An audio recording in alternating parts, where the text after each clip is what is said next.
Chapter 444. What a jerk. You don't need a reason to do such a strong move.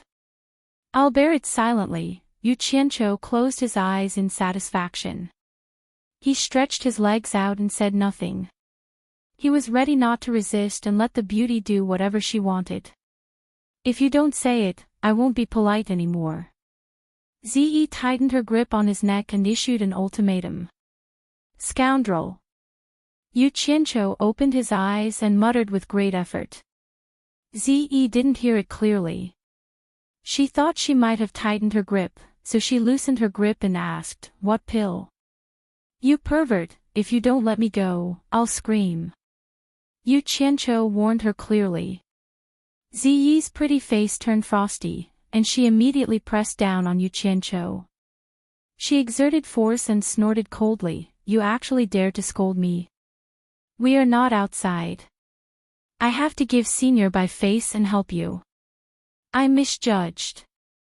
I misjudged." Nongzhu's eyes were wide open and he was sweating. He didn't expect his daughter to be so strong. He immediately shouted to Ziyi, "Ziyi, what are you doing? Get down, down." Ziyi looked up and saw her master staring at her from the roof in the middle of the island. It seemed to be the first time her master scolded her in such a loud voice. She stuck out her tongue and quickly slid down to sit next to Yu Qianqiu. However, she still kicked the swindlers but unwillingly. Yu Qianqiu was in pain. He covered his mouth and sat up. He was afraid of disturbing his master, so he didn't dare to cry out loud. However, it didn't stop him from staring at Ziyi with extreme hatred. Nongzhu was sweating profusely. He wiped his forehead subconsciously. It seemed that he had been worried that his daughter would be bullied by Yu Qianqiu. Now, it seemed that he didn't know who would be bullied. He really worried too much, liar. Who told you not to tell? You deserve it. Ziyi snorted and immediately stared back with her eyes. Fine. You win. I'll give your master some face this time. If there's a next time, I'll shoot you. Yu Qianqiu warned in a serious tone. Shoot me dead. Ziyi pondered for a moment and immediately thought of the spear that Yu Qianqiu had lent to Dongfang Changgao to challenge. It was indeed very powerful. Pausing for a moment, he said, "Dragon-slaying spear. Don't think that I can't tell." "What dragon-slaying spear?" "It's the same as those two broadswords.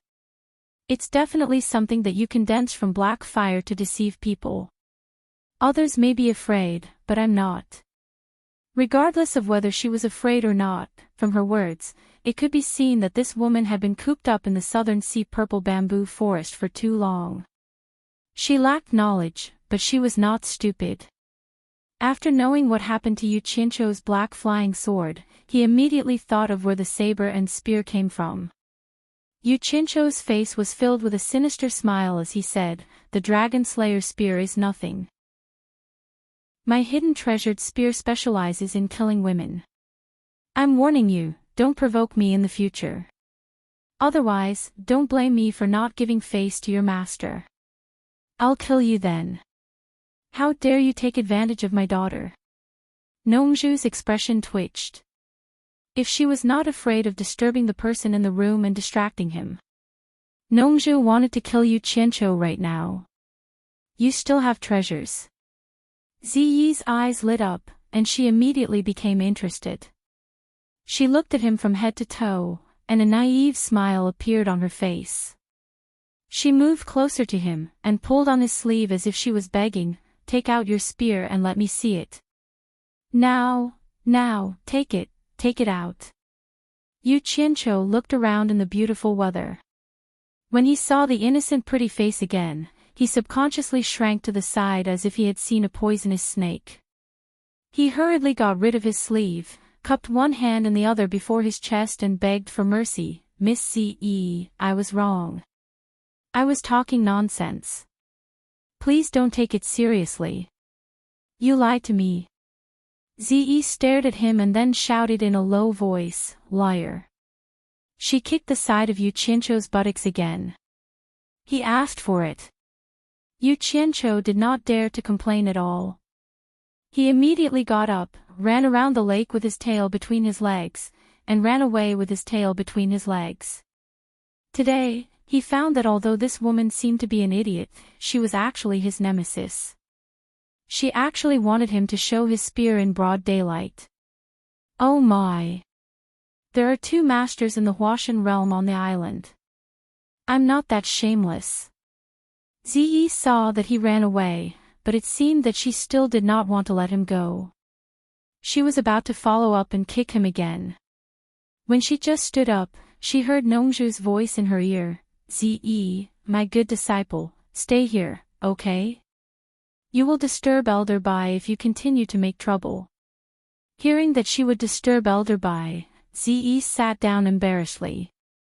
However, she still stared at Yu Qianqiu, who was running away in a wretched manner, unwillingly. Nongzhu was really speechless looking at the 2 little enemies who were separated. Now he even suspected that Yu Qianqiu was bullied by Ze in this way during the time he was out. Thinking that Ze was spoiled by him since she was a child, he was afraid that the truth was not far from his guess. At this time, Nongzhu looked at the back of Yu Qianqiu, who was in the Huashan realm, and faintly sympathized with him. This guy even dared to fight against her, who was in the Huashan realm, in the 9th netherworld cave, but now he was beaten up by Ze. It was not easy. The victim, Yu Qianqiu, found a place with lush water plants by the lake and quietly laid down. He pulled out a blade of grass and held it in his mouth. He rested his head on his arms and looked at the clear and crystalline surface of the lake thoughtfully. After being messed around by Ze, he couldn't help but think of Furong, who was far away on Fuxian Island. Although this girl was on Fuxian Island and there were many people around, she was like Ze. She had no playmates and grew up alone. The difference between Ze and Ze was that Ze had a father who loved her dearly, so her personality was quite cheerful. That girl's personality was still very closed off. Only when she saw him would she become cheerful and rely on him. I can't leave that girl alone on Fuxian Island any longer. She'll be bored to death if she stays here for too long. It's time to bring her out to broaden her horizons. Just as Yu Qianqiu silently made this decision in his heart, he suddenly heard rustling sounds and could faintly smell the familiar faint fragrance of a virgin.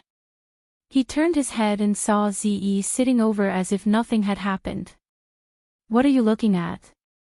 "There's a lot of grass here, it's comfortable to sit." Ze said a reason that even she couldn't convince herself. In order to cover up the awkwardness, she brutally pulled out the grass in Yu Qianqiu's mouth and then laid down beside him. Unknowingly, the blade of grass was in her mouth again. She didn't know what was going on. When she sat there alone just now, she felt inexplicably uncomfortable. As soon as she got close to Yu Qianqiu and smelled his scent, she felt at ease. Nongzhu stared blankly at the 2 people lying side by the lake. The expression on his face was unpredictable, sometimes happy and sometimes worried. His daughter's actions caused him to come to a sudden realization. After coming to a realization, he felt a faint sadness. At this moment, there was only one thought in his mind. His daughter had long grown up. The person who should protect her should no longer be him, but her man. The majestic aura in the house suddenly surged rapidly, and it was quite restless. Nongzhu, who was indulging in flights of fancy, suddenly woke up. He could clearly feel that the unparalleled aura in the house seemed to be about to blow up the whole house. Even with Bai Changchun's cultivation, it was difficult for him to suppress the aura. Could there be an accident? Could it be that there was something wrong with the elixir? Nongzhu was shocked. His eyes were like a sharp knife, fiercely shooting at Yu Qianqiu, who was lying by the lake. If there was really something wrong with the elixir, Nongzhu was bound to kill Yu Qianqiu in the next moment. Suddenly, the restless aura inside quickly calmed down, and then quickly converged into the body of the person in the house, turning into an excited, irrepressible roar that shook the sky. Ow! The long roar went straight to the sky, and the floating clouds in the sky began to disperse like cotton. A seemingly tangible sound wave spread far and wide in all directions. The whole Shantian island was faintly shaking, and the vegetation on the island was shaking violently. Nongzhu was surprised and delighted. He forcibly stabilized the surrounding houses with his great cultivation, otherwise, they would have been shattered by Bai Changchun's roar. He knew that the elixir must have played a miraculous role in prolonging one's life. Otherwise, with Bai Changchun's mentality, he would not be so excited. When Bai Changchun showed his power, how could Yu Qianqiu and Ziyi still lie down? They had already jumped up and covered their ears with their hands. However, the roar was extremely penetrating, and they could not block it even if they wanted to. The two of them were shaken to the point that their faces turned pale and they were on the verge of collapsing. The lake at the side had long become a pot of porridge, like a pot of boiling water. A large area of water was jumping non-stop, and dead fish were constantly floating on the surface of the lake. In the demon ghost region, the demons and ghosts were terrified. Those who could hear the roar all looked in the direction of Shantian Island in horror. After a long time, the roar stopped, and the surroundings fell into a deathly silence. The Shantian Island was in a mess, as if it had been blown by a typhoon. Yu Qianqiu's cultivation was the weakest. At this time, he finally let out a painful groan and fell by the lake. He almost rolled his eyes. Ziyi also let go of her ears. Her face was pale, and she was gasping for breath. "Old Bai, what are you shouting for? Your disciple has been killed by you." Nongzhu stood on the roof and shouted angrily. He teleported to the side of the two of them. Seeing that Ziyi was fine, he bent down and pressed his palm on Yu Qianqiu's chest. Yu Qianqiu, who had sunk into a semi-conscious state, only felt a clear stream flowing from his chest to his limbs and bones. His chaotic blood and qi were quickly smoothed out, and the buzzing sound in his ears that he couldn't get rid of gradually faded away. He finally breathed out and woke up. His face was still filled with lingering fear. He really wanted to teleport back to Utopia, but he knew that it was not the right time. He could only grit his teeth and endure it. Ziyi also regained her calmness. Her face was pale, and she sat cross-legged to recuperate. Nongzhu kept cursing, but when she turned around, she realized that the person she was cursing had already appeared behind her. Bai Changchun quietly arrived.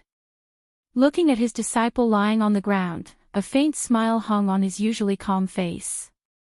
His clear cheeks were still faintly red. Nongzhu approached and looked up and down. She asked excitedly, "It's done. How's the effect of the 7 orifices exquisite pill? Does it really have the effect of increasing one's lifespan by 150 years? For people who had reached their level of cultivation, they could be said to know every change in their bodies like the back of their hands. Naturally, they were clear about the changes in the body of the pill. Bai Changchun nodded slightly and said, "This pill indeed has the miraculous effect of seizing the fortune of heaven and earth, and the refining technique of the person who refined this pill can be said to be extraordinary, almost increasing the efficacy of this pill by 30%. If I'm not wrong, this old man can still live for nearly another 200 years. Chapter 445. Tut tut. Nongzhu was amazed and circled around him several times.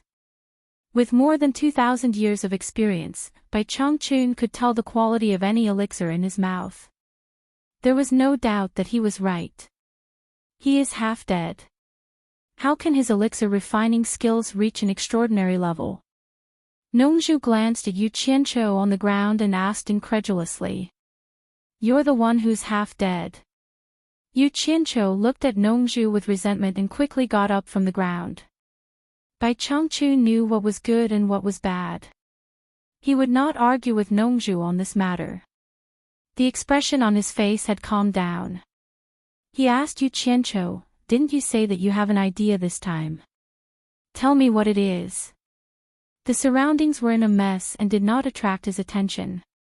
Instead, he took Yu Qianqiu's matter to heart. It seemed that Yu Qianqiu's elixir was not given in vain. The weight and timing of the gift were just right. Thinking of the conversation that was interrupted when he just arrived, Yu Qianqiu calmed down and replied solemnly, "Master, this is what I think. I can't please both sides in the cultivation world of Huaxia.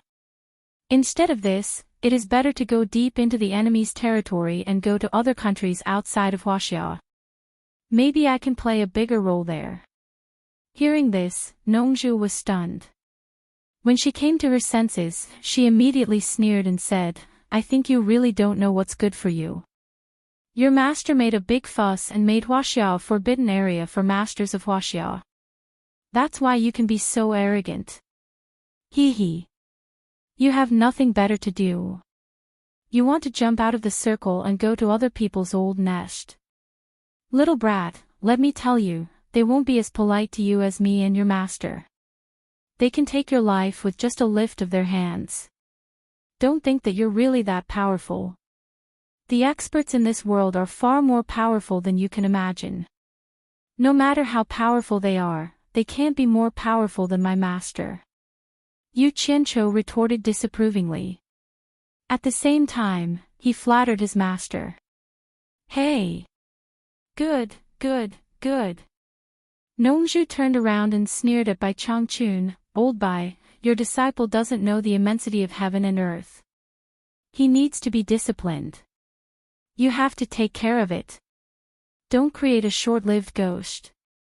Bai Changchun frowned. In terms of overall strength, the Chinese cultivation world was at a disadvantage in the conflict between the Chinese cultivation world and the cultivation world of other countries. The reason why he asked Yu Qianqiu to help the Chinese cultivation world was to train him. Now, Yu Qianqiu wanted to jump out of the circle he had drawn and was willing to take greater risks. This was beyond his expectations. However, it was undeniable that the more arduous and dangerous a place was, the more it could temper a person. After weighing the pros and cons for a long time, Bai Changchun slowly opened his eyes and stared at Yu Qianqiu with his burning eyes. He said indifferently, "I won't interfere with your choice. But you have to think it through. If you leave the circle of Chinese cultivation world, you will be in great danger. If something unexpected happens, even if I want to save you, I'm afraid it will be too late." Nongzhu was stunned and said in surprise, "Old Bai, what do you mean?" At this time, Ziyi had already recovered her qi circulation. She opened her eyes wide and pricked up her ears to listen. "Master, you are wise." Yu Qianqiu bowed and said, "Although my cultivation is not high, I have fought against 2 masters at the last stage of nature's test without being defeated. I don't think I have disgraced your reputation as the first master in the world. Master, you are the idol of your disciple. However, there is no reason for a disciple to hide under your protection for a lifetime. If one day, I want to be like you, Master, I will be at the top of the cultivation world and look down on all the others." There was no doubt that the arrogance in his words shocked Nongzhu, who lived a free and unfettered life. Bai Changchun's eyes were full of admiration. Yu Qianqiu's words touched his heart. With such a disciple, what more could he ask for? He immediately nodded and said with a smile, "As I said, I won't interfere with your business. Just do what you want." This was equivalent to agreeing to Yu Qianqiu's request to leave Huaxia. Yu Qianqiu immediately bowed and said, "Thank you, Master." Lunatics, one big and one small, 2 lunatics. Nongzhu had no words to describe them. She pointed at them and scolded them. Ziyi's eyes were full of splendor. Not only did Yu Qianqiu want to look down on all the others, she also admired Bai Changchun very much. She also wanted to be as powerful as Bai Changchun. She was looking forward to going out and taking risks. Maybe one day she would become a peerless master like Elder Bai. After noticing her daughter's abnormal expression, Nongju was shocked and knew something was wrong. She immediately said in a low voice, "Old Bai, it's not that I don't want to cooperate with you, but it's too dangerous for him to go out. He may lose his life at any time. I can't let Ze take risks with him to realize his dream of reaching the top of the world. If he wants to go, let him go alone. Don't get my disciple involved." Hearing this, Ziyi's cheerful mood suddenly dropped. She pulled Nongju's sleeve and begged, "Master, please do me a favor." "Shut up." Nongju swung her sleeve and shouted angrily, "This is no place for you to speak. Is it that I can't control you? You even dare to disobey me?" Since she was a child, it was the first time for Ziyi to see her master being so fierce to her. She turned around and looked at Bai Changchun, begging for help. "Elder Bai, please help me persuade my master." "Shut up. It's useless no matter who persuades me. I will never agree. Unless you kill me now and walk out by stepping on my dead body." Nongju was almost roaring. Ziyi had never seen him like this before. She immediately shut up and looked at Yu Qianqiu from time to time, looking very pitiful. "It's none of my business." Yu Qianqiu immediately lowered his head and counted the grass. 1, 2, 3, 4. He didn't want to take this girl with him anymore. In order to keep his privacy, it was inconvenient to do many things with this girl by his side. Bai Changchun understood Nongju's mood at this time. The purpose of making Ziyi come out was to protect Yu Qianqiu. However, it seemed that even he had underestimated Yu Qianqiu's ability. Now Yu Qianqiu was going to jump out of the cultivation world of Huaxia. He would face the real masters of the world. If those in the soul-forming stage wanted to attack Yu Qianqiu, Ziyi would not be able to protect him. Therefore, it was no longer necessary to take Ziyi with him. If anything happened, the relationship between him and Nongju would come to an end. Bai Changchun turned to face Yu Qianqiu and stared at him for a long time. Suddenly, he said, "Be careful when you are alone from now on." As soon as he said this, Ziyi's hope of joining him was completely cut off. Hearing this, Ziyi was completely listless. She knew there was no hope. Nongju was relieved. She looked at Bai Changchun as if saying, "Old guy, you are sensible." However, it was these words that made Yu Qianqiu inexplicably feel his nose turn sour. He gritted his teeth and stiffly replied, "This disciple will follow master's instructions." Bai Changchun looked at him and smiled. He passed by them and walked slowly to the lake. He looked at the sky and the earth. His clothes were fluttering in the wind. He stared at it for a long time with his hands clasped behind his back. The few of them looked at the back of this thin figure standing against the wind. No one disturbed him, and they didn't know what he was looking at or what he was thinking, but they could taste a kind of loneliness from his back. It was the loneliness of being invincible and unable to find an opponent. It had been more than 1,000 years, Yu Qianqiu. Bai Changchun suddenly said with his back facing them. Yu Qianqiu was stunned. He didn't know what he was going to say. He hurriedly walked behind him and saluted, "Yes, master. Although you are full of confidence this time, it is an indisputable fact that your cultivation is shallow. There is no doubt that the water incantation and fire incantation are mysterious. However, with your current cultivation, you can't exert too much power. It is really worrying when facing so many masters. I have been cultivating for many years. I want to sum up a little experience. Maybe it will be helpful to you. Are you willing to learn?" Bai Changchun said calmly, but it was no less than a thunder. Hearing this, not only Yu Qianqiu and Ziyi, but also Nongju's eyes lit up. Nongju knew that this old guy treasured his knowledge and never taught anyone anything. However, this old guy's ability was beyond doubt. What he was going to teach must be extraordinary. I'm willing to learn. Yu Qianqiu hurriedly saluted. He thought, it's better to give elixirs. Finally, I managed to get something out of your hands. Nongzhu, who pretended to be hostile just now, rubbed her hands and leaned over happily. She smiled and said, Old Bai, what do you want to teach? I have good taste. Since you have made it, why don't you let me have a look? Maybe I can pick out some flaws for you. Despicable and shameless. Yu Qianqiu looked at him with unfriendly eyes, as if the meat in his mouth was about to be snatched away. Ziyi, who was at the side, stuck out her tongue and licked her lips. Her eyes were sparkling. Elder Bai's peerless magic. As a bystander, Yu Qianqiu saw it clearly. It was quite disdainful.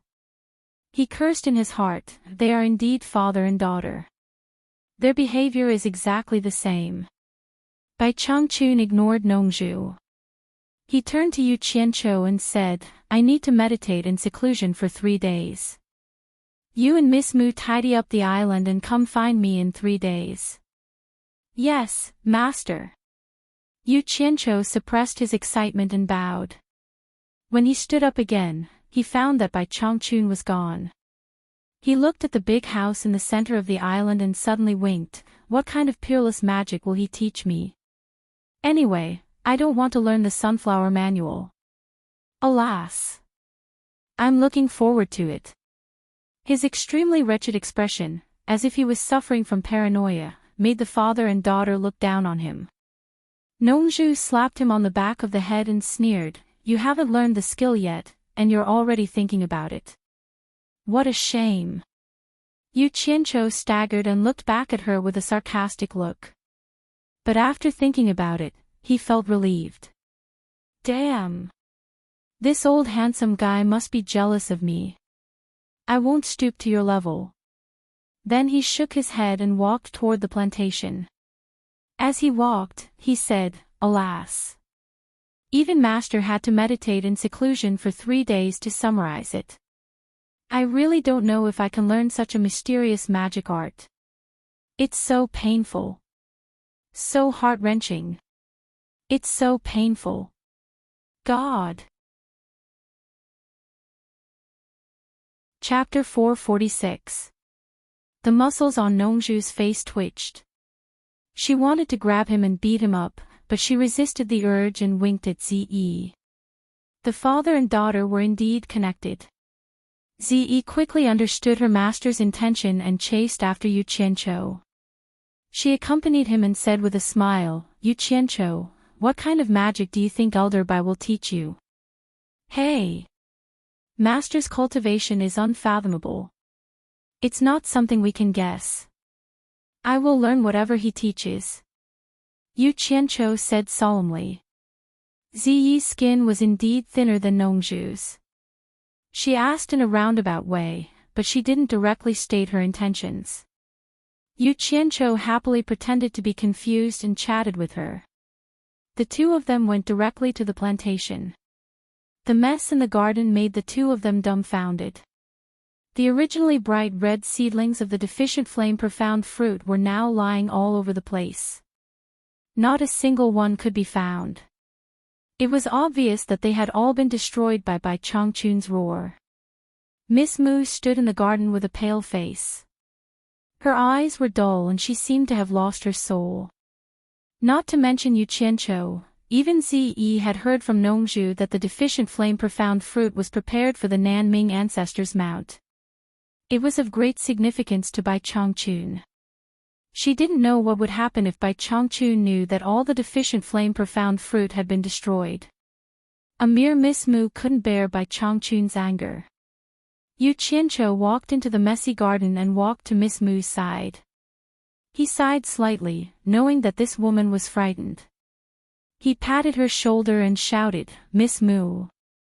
Miss Mu suddenly turned around and saw Yu Qianqiu.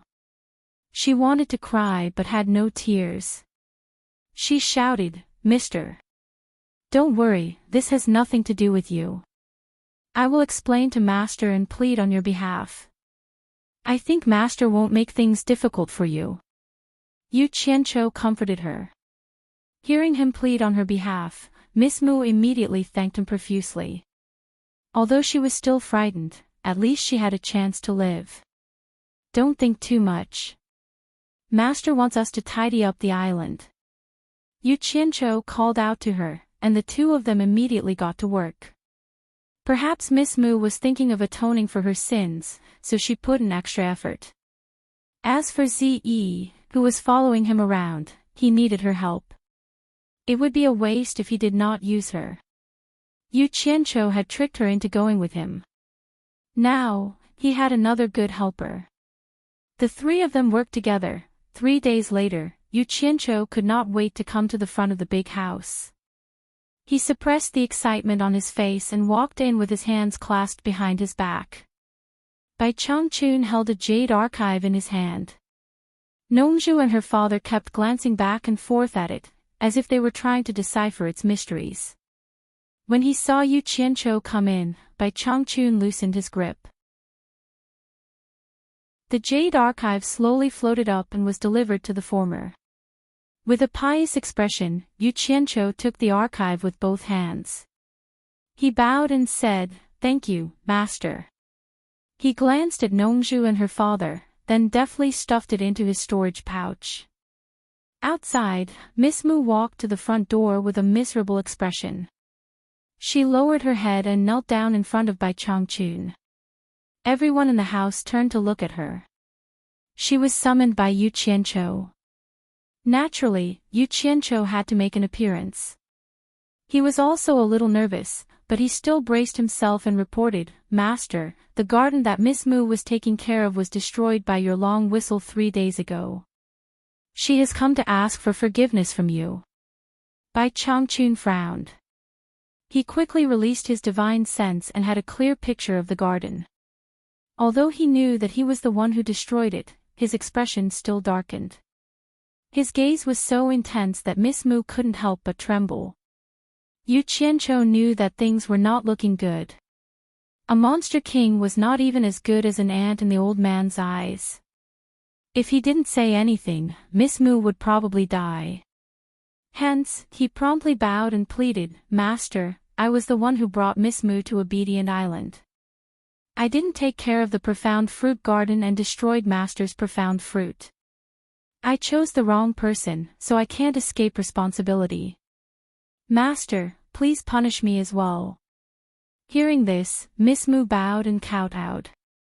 Although the expression on her face couldn't be seen clearly, it could be seen that her delicate body was trembling slightly, as if she was sobbing softly. To be honest, not to mention Bai Changchun, even Nongzhu didn't think much of Miss Mu, a mere monster king. Usually, when they saw her, they only thought that she was doing odd jobs on Obedient Island. Now, seeing Yu Qianqiu pleading in a disguised way, Nongzhu couldn't help but be slightly stunned. Others might not know, but Nongzhu knew that Old Man Bai had clearly decided that Yu Qianqiu would be the successor of the Demon Ghost Region's torturer. Yu Qianqiu was pleading on behalf of this monster king. Obviously, the relationship between the two was not shallow. Although this monster king was just doing odd jobs now, once Yu Qianqiu became the torturer in the future, this monster king's status in the Demon Ghost region would definitely rise. Maybe he would be above everyone else. With this thought, Nongzhu couldn't help but look at Miss Mu a few more times. Subconsciously, she had already begun to take her seriously. Bai Changchun's eyes paused on Yu Qianqiu's face for a while, then moved to Miss Mu, who was kneeling on the ground. His face returned to normal, and he said to her, "This is none of your business. You can leave now." Hearing this, Yu Qianqiu was instantly relieved. This meant that Bai Changchun wouldn't pursue the matter further. Miss Mu didn't say anything. She just kowtowed a few times, then stood up and slowly retreated. When she turned around to leave, her eyes swept across Yu Qianqiu, full of infinite gratitude. Yu Qianqiu didn't say anything. After all, he and this monster king had a physical relationship. Although he didn't do anything out of line, he did serve him wholeheartedly. Just based on this, he should help him. Ahem. Nongju cleared his throat, breaking the silence in the room. He crossed his hands, turned to face Bai Changchun, and snorted coldly, "Old Bai, you can't be like this. My Ze listened to your orders and protected your disciple for such a long time. Even if she didn't do anything meritorious, she still worked hard. As an elder, you should at least do something for her." "What do you want me to do?" Bai Changchun asked calmly. "Do you think I'll let you go through so much trouble?"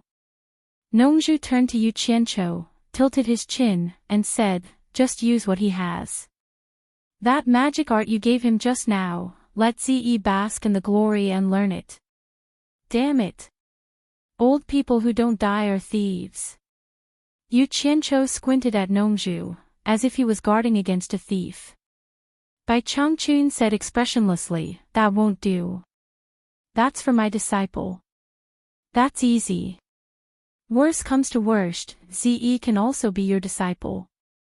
I won't have any objections." Nongju turned around and shouted, "Ze, come and be my disciple." "Ah!" Ze was stunned. She was a little suspicious and asked pitifully, "Master, don't you want me anymore?" "Nonsense." Nongju stared at her and reprimanded, "Isn't it good to have two masters? With two masters supporting you, who would dare to bully you in the future?"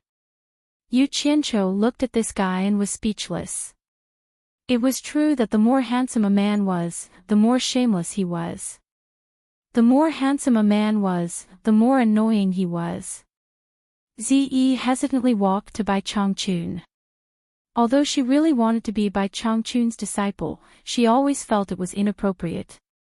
But before she opened her mouth, Bai Changchun shook his head and said, "I don't accept female disciples." His words made Ze stiff. "Old Bai." Nongju was about to act shamelessly, but Bai Changchun raised his hand and interrupted her, "You don't have to be my disciple. It's not impossible to learn, but I have a condition." "What condition?" Nongju asked carefully, as if she was worried that there was a trap in front of her. Chapter 447. Bai Changchun didn't beat around the bush and said directly, "You know, before I go to the Eastern Holy Land, I need Nanming to refine a suitable spiritual treasure for me. Now that the deficient flame profound fruit has been destroyed, I'm afraid he can't come. If you can help me get him here, Ze will have a share of this incantation. Of course, the premise is that he's willing to help me refine the treasure." "Ah. That old guy has a strange temper. I'm afraid he won't give me face." Nongju pinched her chin and thought. Suddenly, her expression turned fierce and she said, "Why are you being so polite to him? Just tie him up. He's no match for you." "Do I need you to remind me if it works?" Bai Changchun asked indifferently. "Hee hee." Nongju smiled awkwardly and said, "That's true. That guy doesn't listen to persuasion or force. It's useless to tie him up. Maybe we'll tie him up and worship him, let alone refine anything." Then, her face turned bitter and she spread out her hands, "I don't know what to do. Old Bai, you're clearly making things difficult for me." A dark shadow flashed out of Bai Changchun's storage bag and floated in front of Nongju. It was dark and dull.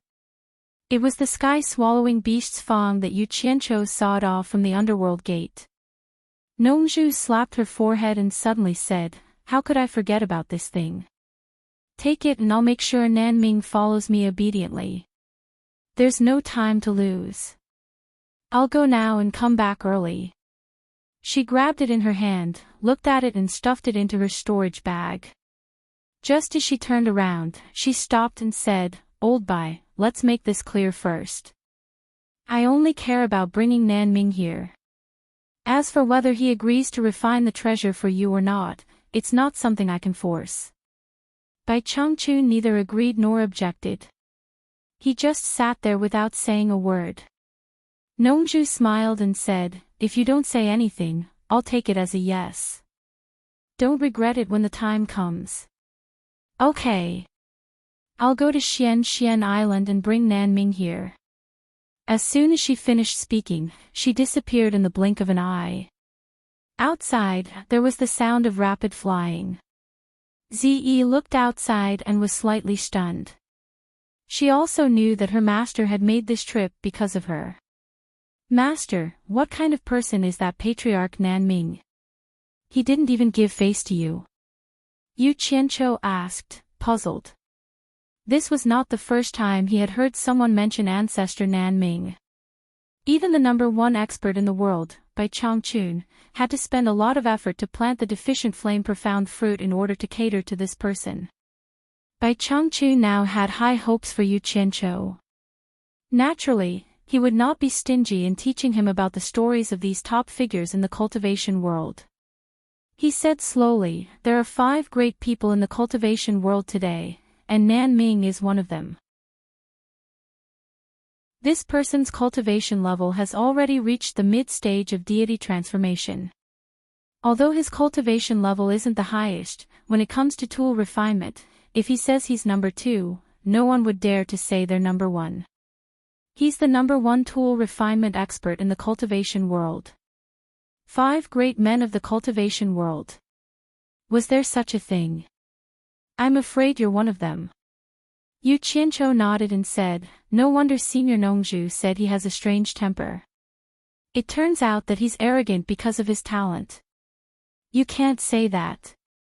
Bai Changchun shook his head slightly and said, since the ancient war, there hasn't been a tool refinement expert in the cultivation world who can refine spirit treasures. Nanming's sudden appearance attracted many people's covetous eyes. They all wanted to take him under their command, and there were even people who threatened and tempted him. Nanming could be said to be annoyed, so he lived in seclusion on Xian Island. It's very difficult for ordinary people to invite him. I've also helped him solve some problems. In order to return the favor, he refined a treasure for me once. Unfortunately, the success rate of refining a high-grade spirit treasure is too low, so he failed.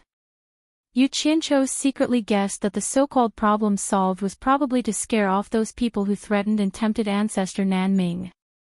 Otherwise, why would he need to ask the #1 expert in the world to solve the problem? This master is a super expert in fighting. Since it's so difficult to invite the ancestor Nanming, then why was master able to invite him again after planting the deficient flame profound fruit? Is it just because his mount likes to eat the deficient flame profound fruit? Yu Qianqiu asked the doubt in his heart. Bai Changchun explained with unprecedented patience, because the last refining failed, he felt that he hadn't repaid my favor. However, he couldn't break his own rules and easily make a move, so he gave me some deficient flame profound fruit seeds. He asked me to gather all the refining materials, and when the deficient flame profound fruit ripens, I can invite him again. There are 3 chances in total, and no matter whether the refining is successful or not, the favor he owes me will be written off. Then Senior Nongzhu was able to invite the ancestor Nanming over with just a beast-toothed pride from the underworld gate. Yu Qianqiu asked respectfully. It sounded like he was humbly asking for advice. Ze listened quietly at the side, not daring to disturb them. In front of Senior Bai, she didn't dare to behave too atrociously.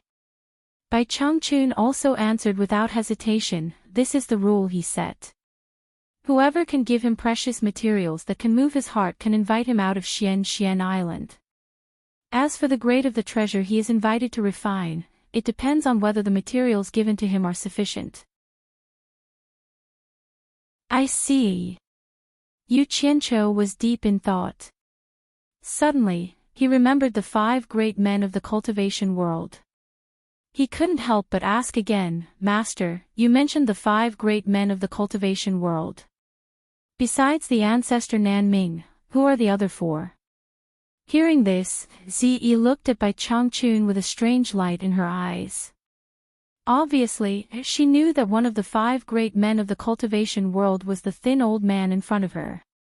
Bai Changchun said slowly, besides Nanming of Xian Island, there is also Wanlanfeng of Baiwan Nation and Lu Yanqing of Lingfang Valley.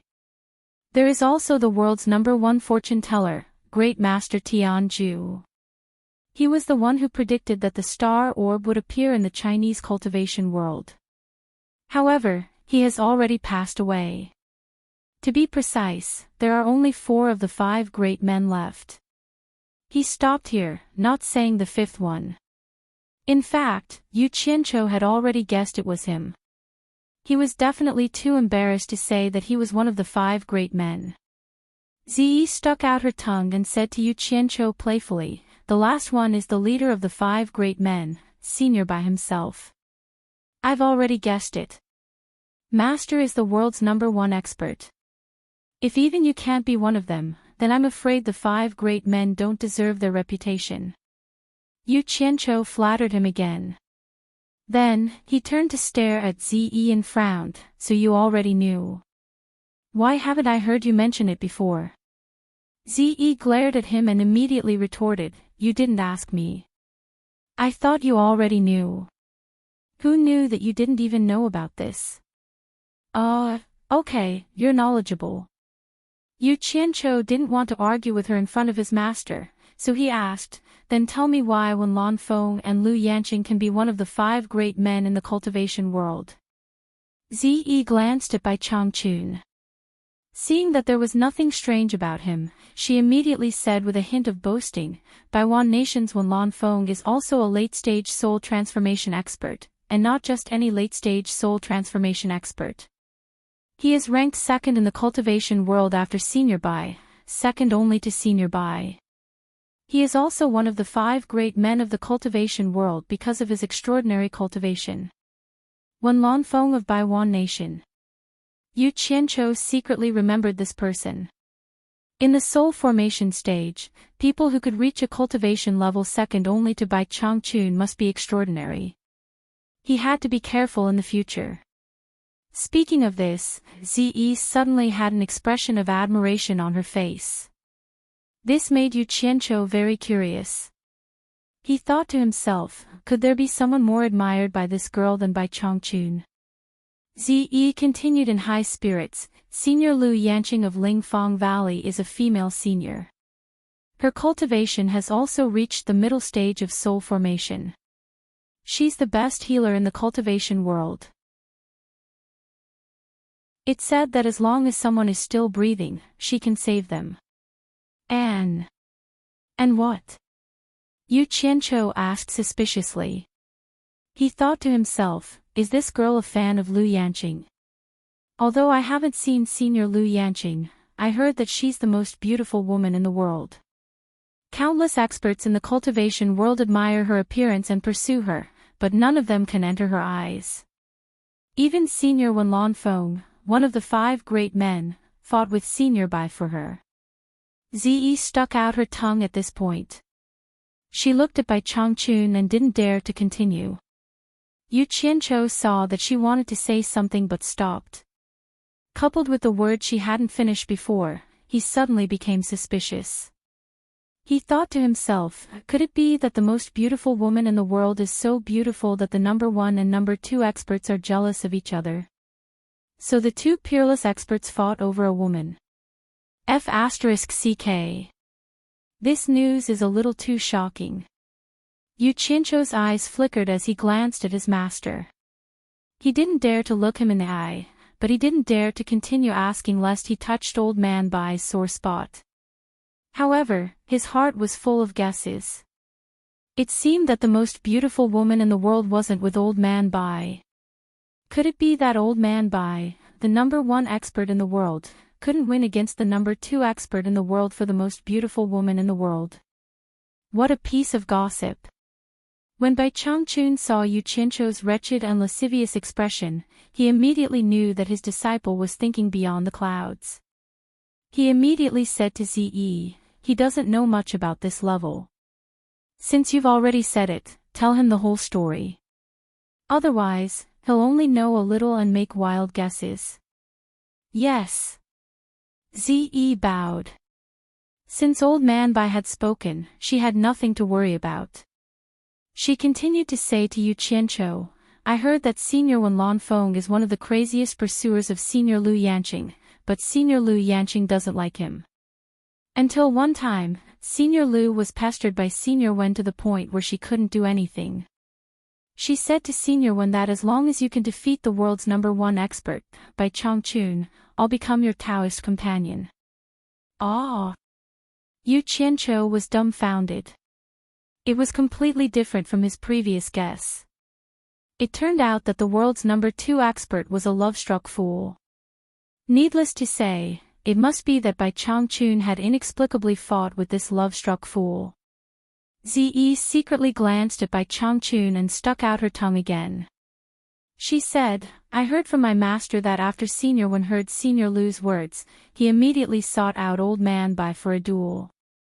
Old Man Bai felt it was a little strange at that time. After learning of Senior Wen's intention, he suddenly flew into a rage and attacked mercilessly. As a result, Senior Wen was seriously injured in less than 10 moves. If it wasn't for my master stopping him, I'm afraid Senior Wen wouldn't have been able to keep his life. After that, I heard that Senior Wen never went to find Senior Lu again and has been cultivating in Baiwan country. Chapter 448. Speaking of this, Bai Changchun still didn't know whether to laugh or cry when he thought about it. At that time, when he heard that Wen Lanfeng's cultivation was profound, he had long wanted to spar with Wen Lanfeng. But when he heard about Wen Lanfeng's infatuated behavior, he felt deeply ashamed. He felt that Wen Lanfeng's cultivation couldn't be that high, and it wasn't worth it for him to fight. So, he had never looked for Wen Lanfeng. However, the weather was unpredictable. He didn't look for Wen Lanfeng, but Wen Lanfeng looked for him instead. At that time, Bai Changchun thought that he must have misunderstood him. This must be an extraordinary man who stood at the peak of the cultivation world and was as lonely as him, searching for experts to spar with. Who would have thought that Wen Lanfeng would actually come to challenge him because of that Lu woman's excuse? Did he really think he was someone important? Bai Changchun was almost angered to the point smoke came out of his nose. He didn't say a word before grabbing onto Wen Lanfeng and giving him a beating Wen Lanfeng to the point he didn't have the strength to resist at all. Only then did Wen Lanfeng realize that the #1 expert in the world was not someone he, the so-called #2 expert in the world, could compare to. The difference in strength between the two was huge. Fortunately, at the critical moment when his life was at stake, Nongzhu, who had some friendship with him, heard the news and rushed over. Finally, she helped him escape from Bai Changchun. After letting Wen Lanfeng go, Bai Changchun thought about it for a few days. The more he thought about it, the angrier he got. That woman surnamed Lu in Spirit Fang Valley really didn't know the immensity of heaven and earth. She was the one who caused the mess, and she actually dared to use him as a shield. She was simply reckless. So he went to Spirit Fang Valley to find Lu Yan to settle the accounts. In fact, Lu Yanqing did not expect that Wen Lanfeng would really dare to go to Bai Changchun. Bai Changchun was recognized as the #1 expert in the cultivation world. Who could be his opponent? How many people would dare to cause trouble for Bai Changchun? She believed that by mentioning Bai Changchun, she would be able to scare Wen Lanfeng. However, the determination of that infatuated woman made her speechless. After Wen Lanfeng was defeated, he dragged his body with serious injuries to Lingfang Valley and bid farewell to Lu Yanqing with a desolate face. He said that he would look for her on the day he could defeat Bai Changchun, otherwise he would not see her again, so he dragged his injuries back. After this, he really didn't meet with Lu Yanqing again. It didn't matter if he left, but it gave Lu Yanqing a fright. Bai Changchun was a famous madman in the cultivation world. He had always been the one who provoked others. No one dared to provoke him. If Bai Changchun knew that he was the one who instigated Wen Lanfeng to challenge him to a duel, he would definitely not let him off. Sure enough, her guess was right. Not long after when Lan Feng left, Bai Changchun arrived. Goodness gracious. Those so-called experts of the cultivation world who wanted to go to Spirit Fong Valley to get close to it were so scared that they ran away, for fear that they would get into trouble. Those people, who were usually willing to go through mountains of swords and seas of fire for her, all seemed so pale and powerless the moment Bai Changchun arrived. She couldn't even find a single person to speak up for her, and they all slipped away. Through this lesson, Liu Yanqing could be considered to have thoroughly seen the true face of these men. In comparison, Wen Lanfeng made her feel more gratified. Although his infatuated appearance could not make him the man in her heart, he dared to fight with Bai Changchun just because of her excuse. This really moved her a little. Even when Lanfeng was no match for Bai Changchun. Liu Yanqing knew that she was no match for him, so she simply admitted her mistake and let Bai Changchun deal with her. At this time, Nongzhu, who had some friendship with her, came again like a timely rain. She stopped Bai Changchun and praised Liu Yanqing's countless merits and virtues, and finally made Bai Changchun show mercy. However, the death penalty could be avoided, but the punishment could not be forgiven. Under the repeated obstruction of Nongzhu, Bai Changchun still abruptly abolished Liu Yanqing's cultivation of 200 years, and beat her from the middle stage of Huashan realm to the early stage of Huashan realm. However, Liu Yanqing had managed to save her life, and this matter had been resolved just like that. As Bai Changchun silently recalled the above events, Zi also repeated them. What she said was what she had heard from her master, Nongzhu. Yu Qianqiu was inwardly astounded when he heard this. This master of his simply slaughtered in all directions. He really was unrivaled under the heavens, truly awe-inspiring. However, he also heard another clue from it, that was, Nongzhu had a wide network of friends all over the world, and there were people he was rushing to save everywhere. Yu Qianqiu looked at Zi and saw that she still had the greedy look of admiring the first beauty in the world. He suddenly rolled his eyes and thought, do you know what a beauty is? What made Yu Qianqiu most curious was what the first beauty in the world looked like. She could actually make so many knowledgeable masters in the cultivation world flock to her. If there was a chance, he must go and see her. He thought that Nongzhu had seen the first beauty in the world and was familiar with her. Yu Qianqiu couldn't help but imagine in his heart. From the precedent of that guy flirting with Jasper Flower Fairy, it could be seen that Nongzhu was very picky and good at choosing women. Could it be that he liked Liu Yanqing and kicked Jasper Flower Fairy? That was a very possible thing. Master, since your life has been extended by 200 years, why do you still want to risk your life in the Eastern Holy Land?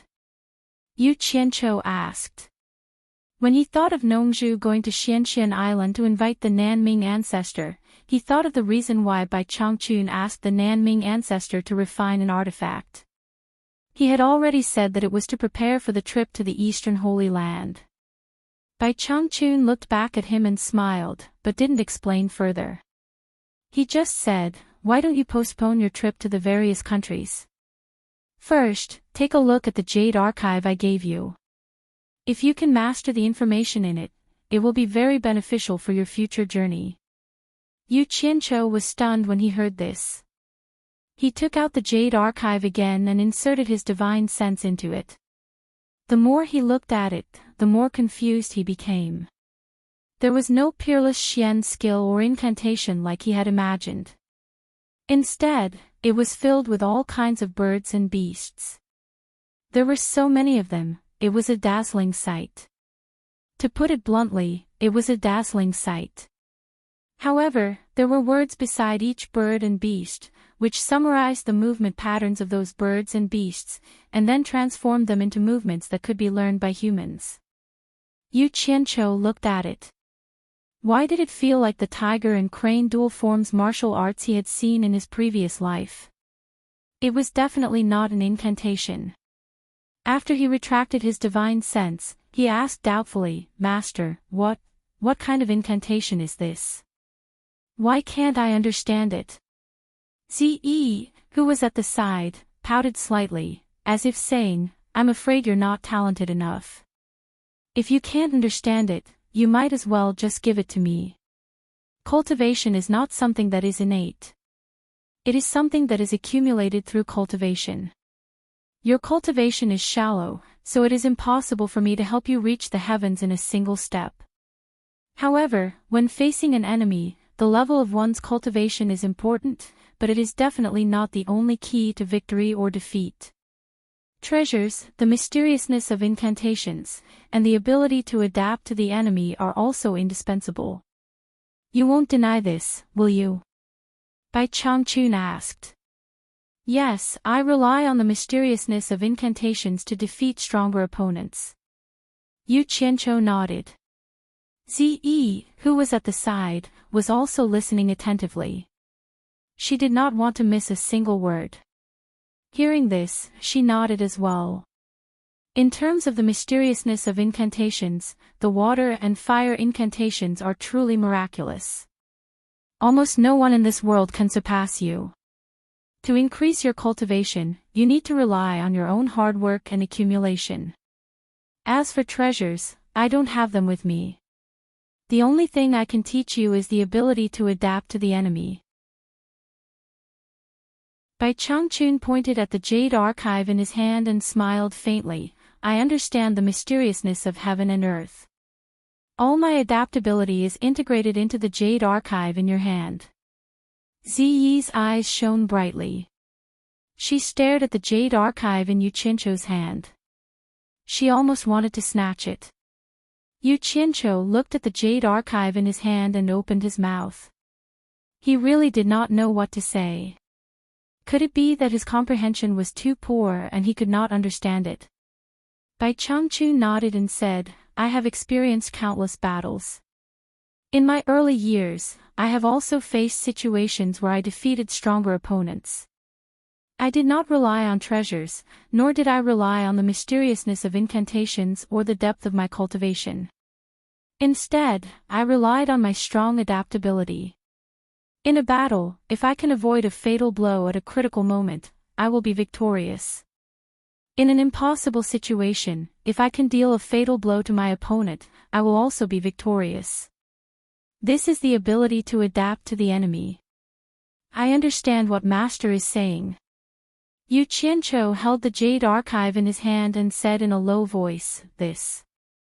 Master, did you take the wrong jade archive? These are all about birds and beasts, that's right. Bai Changchun raised his hand slightly and interrupted him. In this world, the adaptability of birds and beasts is the best adaptability of natural selection. For example, the timing of the attack of a goshawk hunting a rabbit requires extraordinary acuity. This is not something an ordinary person can achieve. If you can familiarize yourself with everything recorded in this jade archive, you will naturally discover the beauty of it when the time comes. I have spent hundreds of years perfecting this with my blood and sweat. Hearing this, Zi seemed to be deep in thought. Although Yu Qianqiu understood what he meant, he still felt that it was a little out of place and that it was inappropriate for him to say anything more. Seeing that he was still confused, Bai Changchun reminded him, once you have familiarized yourself with it, when you face an enemy, you will realize that no matter how powerful an expert is, with your acute senses, they will still be full of flaws in your eyes. Regardless of whether you can win or not, whether you can attack, defend, or evade, you will already have a 70% confidence in your heart. You must know that in critical moments, the slightest difference can lead to a huge error. It is often the moment of victory and defeat, the moment of life and death. To be able to predict the enemy's moves, is this not enough for you to use for the rest of your life? Damn! You should have said so earlier. You talked about eagles and rabbits. I thought you had drawn an animal world to teach me to love wild animals. Yu Qianqiu looked as if he had suddenly realized something. But to say that he had truly understood everything was not necessarily true. But he remembered that as long as he was familiar with it, he would be able to predict the enemy's moves. That would be amazing. At critical moments, it would be of great use.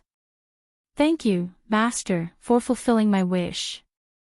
Yu Qianqiu bowed respectfully with a face full of joy.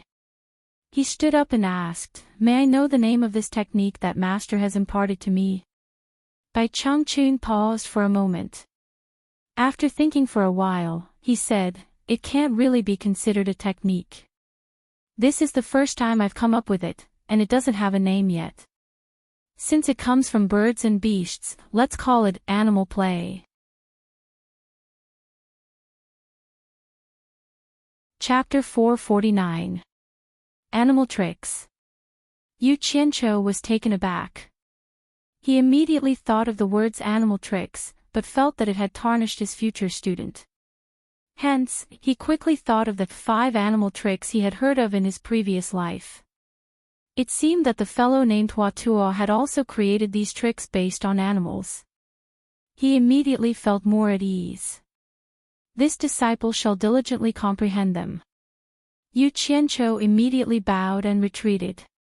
When he found out that the world of animals in this jade archive would be of great benefit to him, he made up his mind to learn them, and he would learn them with all his might.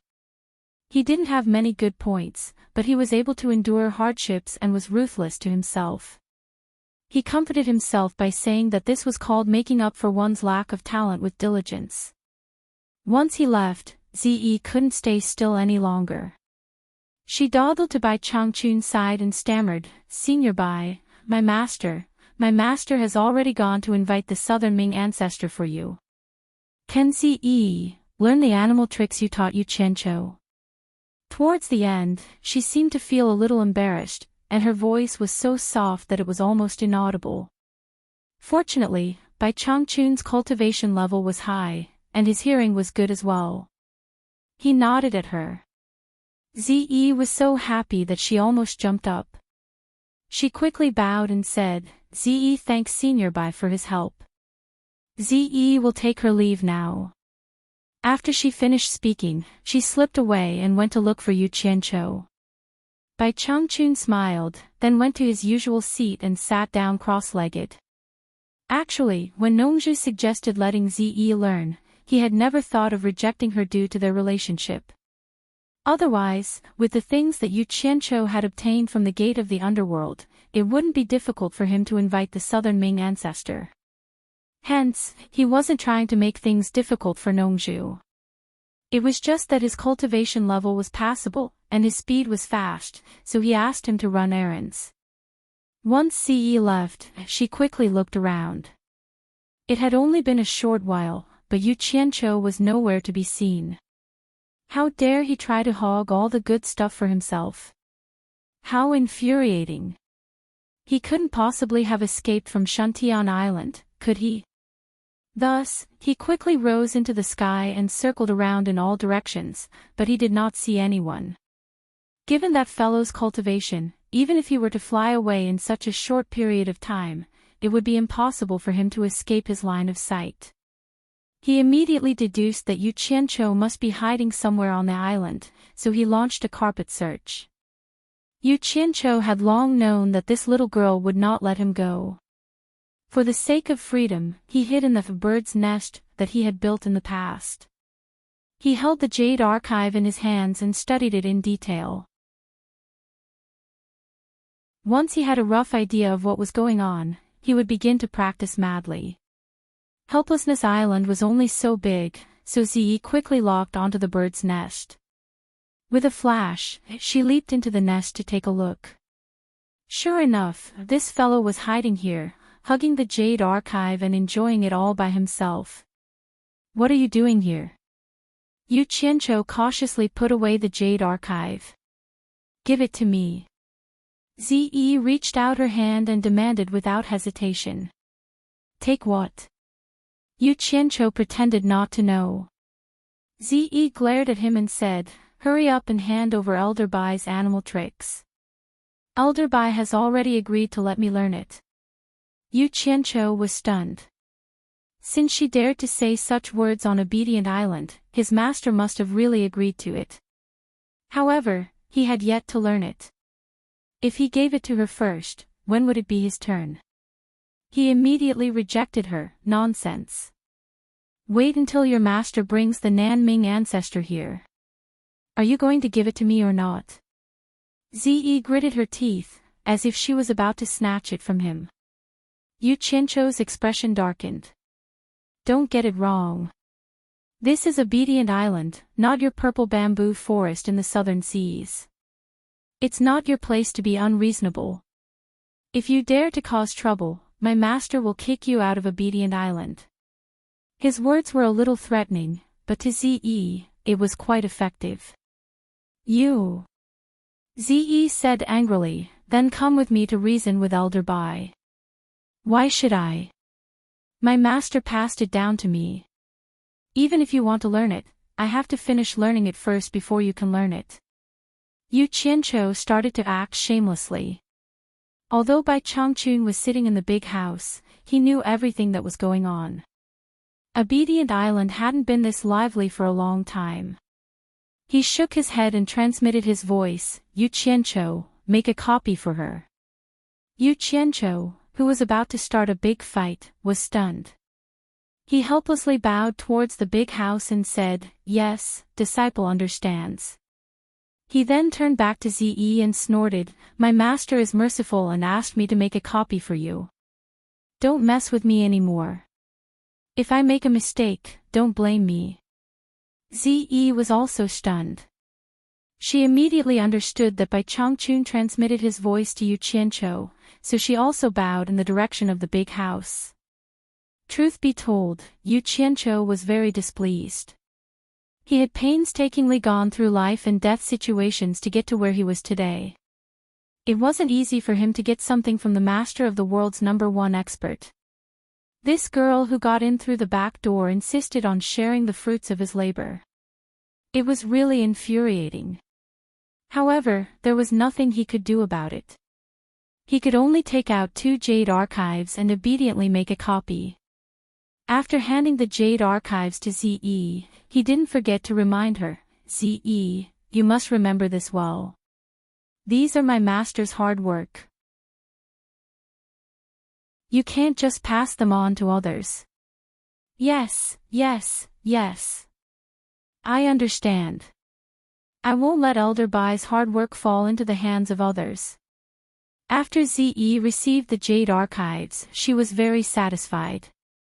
At the same time, she thought that Bai Changchun had asked Yu Qianzhou to pass on the message. She decided to carry it out loyally. We need some peace and quiet now. Please don't disturb me anymore. Yu Qianzhou gestured towards the outside of the bird's nest. Ziyi's face was filled with excitement as she grasped the jade archives. With a swoosh, she dashed out of the nest and found a place to comprehend it on her own. Yu Qianzhou finally felt at ease and came to see her. In the end, he found himself hiding in the bird's nest for an entire day and night, forgetting to eat and sleep. Cultivators in the world of cultivators, after more or less training, had a much higher ability to comprehend things than mortals. Yu Qianzhou fumbled around for an entire day before he finally understood the gist of it. The contents of this jade archive were quite different from what he knew in the world of cultivators. It was similar to the martial arts that evolved from the animals he knew in his previous life. However, there were far more types of martial arts than those he had seen in his previous life. This jade archive recorded over 1,000 representative animal movements. After he transformed into his human form and practiced, Bai Changchun added a path for the circulation of his true core to each set of diagrams, perhaps in order to make his movements more similar to those of an animal. He must have put in a lot of effort. Yu Qianzhou was truly impressed by this master of his. He dared to guarantee that this set of diagrams was not only beneficial to cultivators, it could also be used by mortals to strengthen their bodies. It was as if he had created a form of fitness exercise. He just didn't know how effective it would be after he practiced it. Was it really as miraculous as he said? But for the time being, he had to believe it. Who told him to be the #1 expert in the world? Without the flame-deficient profound fruit, the soft, flat, and spacious plantation had become a good place for him to practice his martial arts. After memorizing a few sets of corresponding true core circulation paths, he practiced with tigers, eagles, snakes, monkeys, and so on. He seemed to be enjoying himself, but in his heart, he didn't know whether to laugh or cry. Was this something that a cultivator should be doing? However, he didn't know that when his actions fell into Bai Changchun's eyes, Bai Changchun was greatly shocked. An ordinary person would find it hard to accept something that he had created himself. He was afraid that it could be described as unreasonable. He didn't expect that Yu Qianqiu would be able to practice it so quickly. Moreover, he was able to practice it well. Moreover, his body and spirit were similar. His perception was simply extraordinarily high.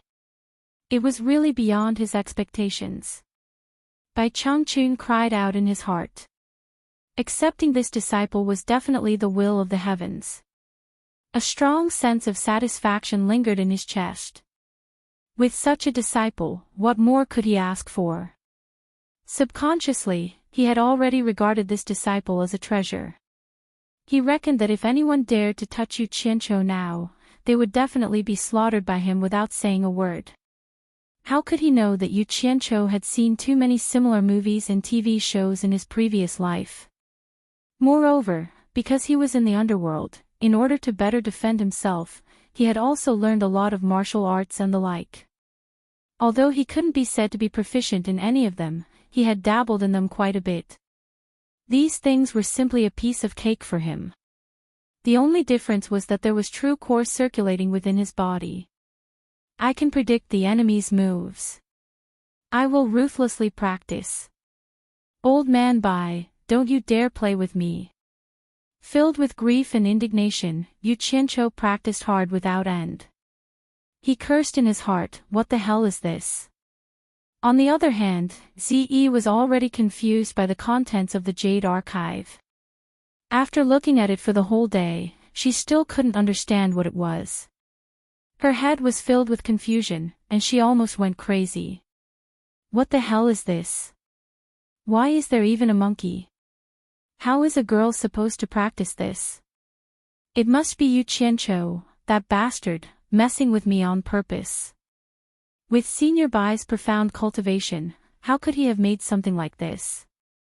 Ah! So disgusting. There's even a snake. Ziyi jumped out from her hiding place, ready to settle the score with Yu Qianqiu and demand the authentic animal fencing technique back.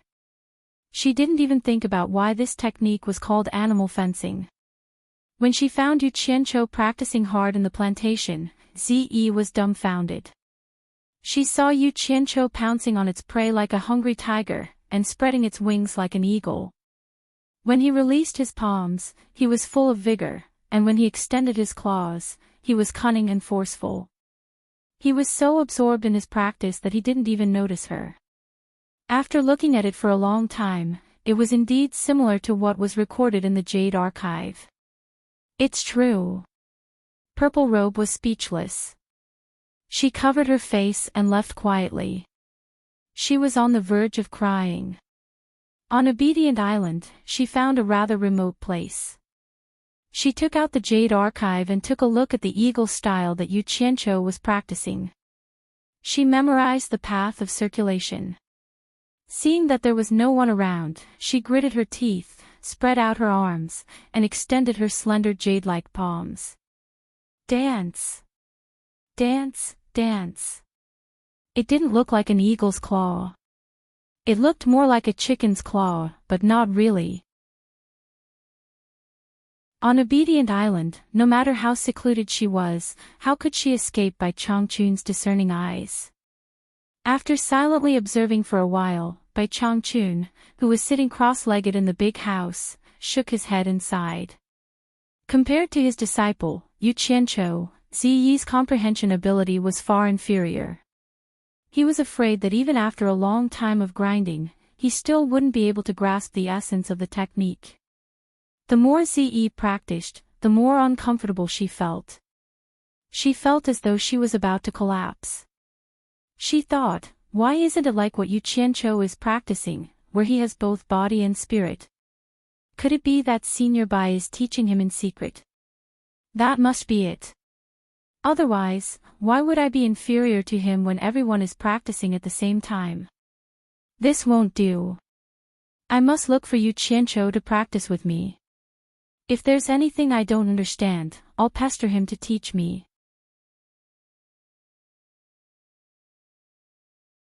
Chapter 450. Xian Island was also in the East Sea, but it was very far away. It was located in the middle of the vast sea. Although it was isolated, its name was well known to some people because the owner of the island was one of the 4 great men of the cultivation world, Nanming ancestor. His craftsmanship was extraordinary, and he was the one and only craftsman in the cultivation world.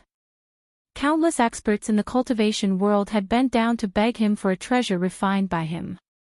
Even the #1 expert in the world, Bai Changchun, was no exception. Between the blue sea and the blue sky, there was a vast continent that was shrouded in white fog all year round. Even the wind could not blow it away. Speaking of the name of this continent, it was more famous in the cultivation world than Xian Island.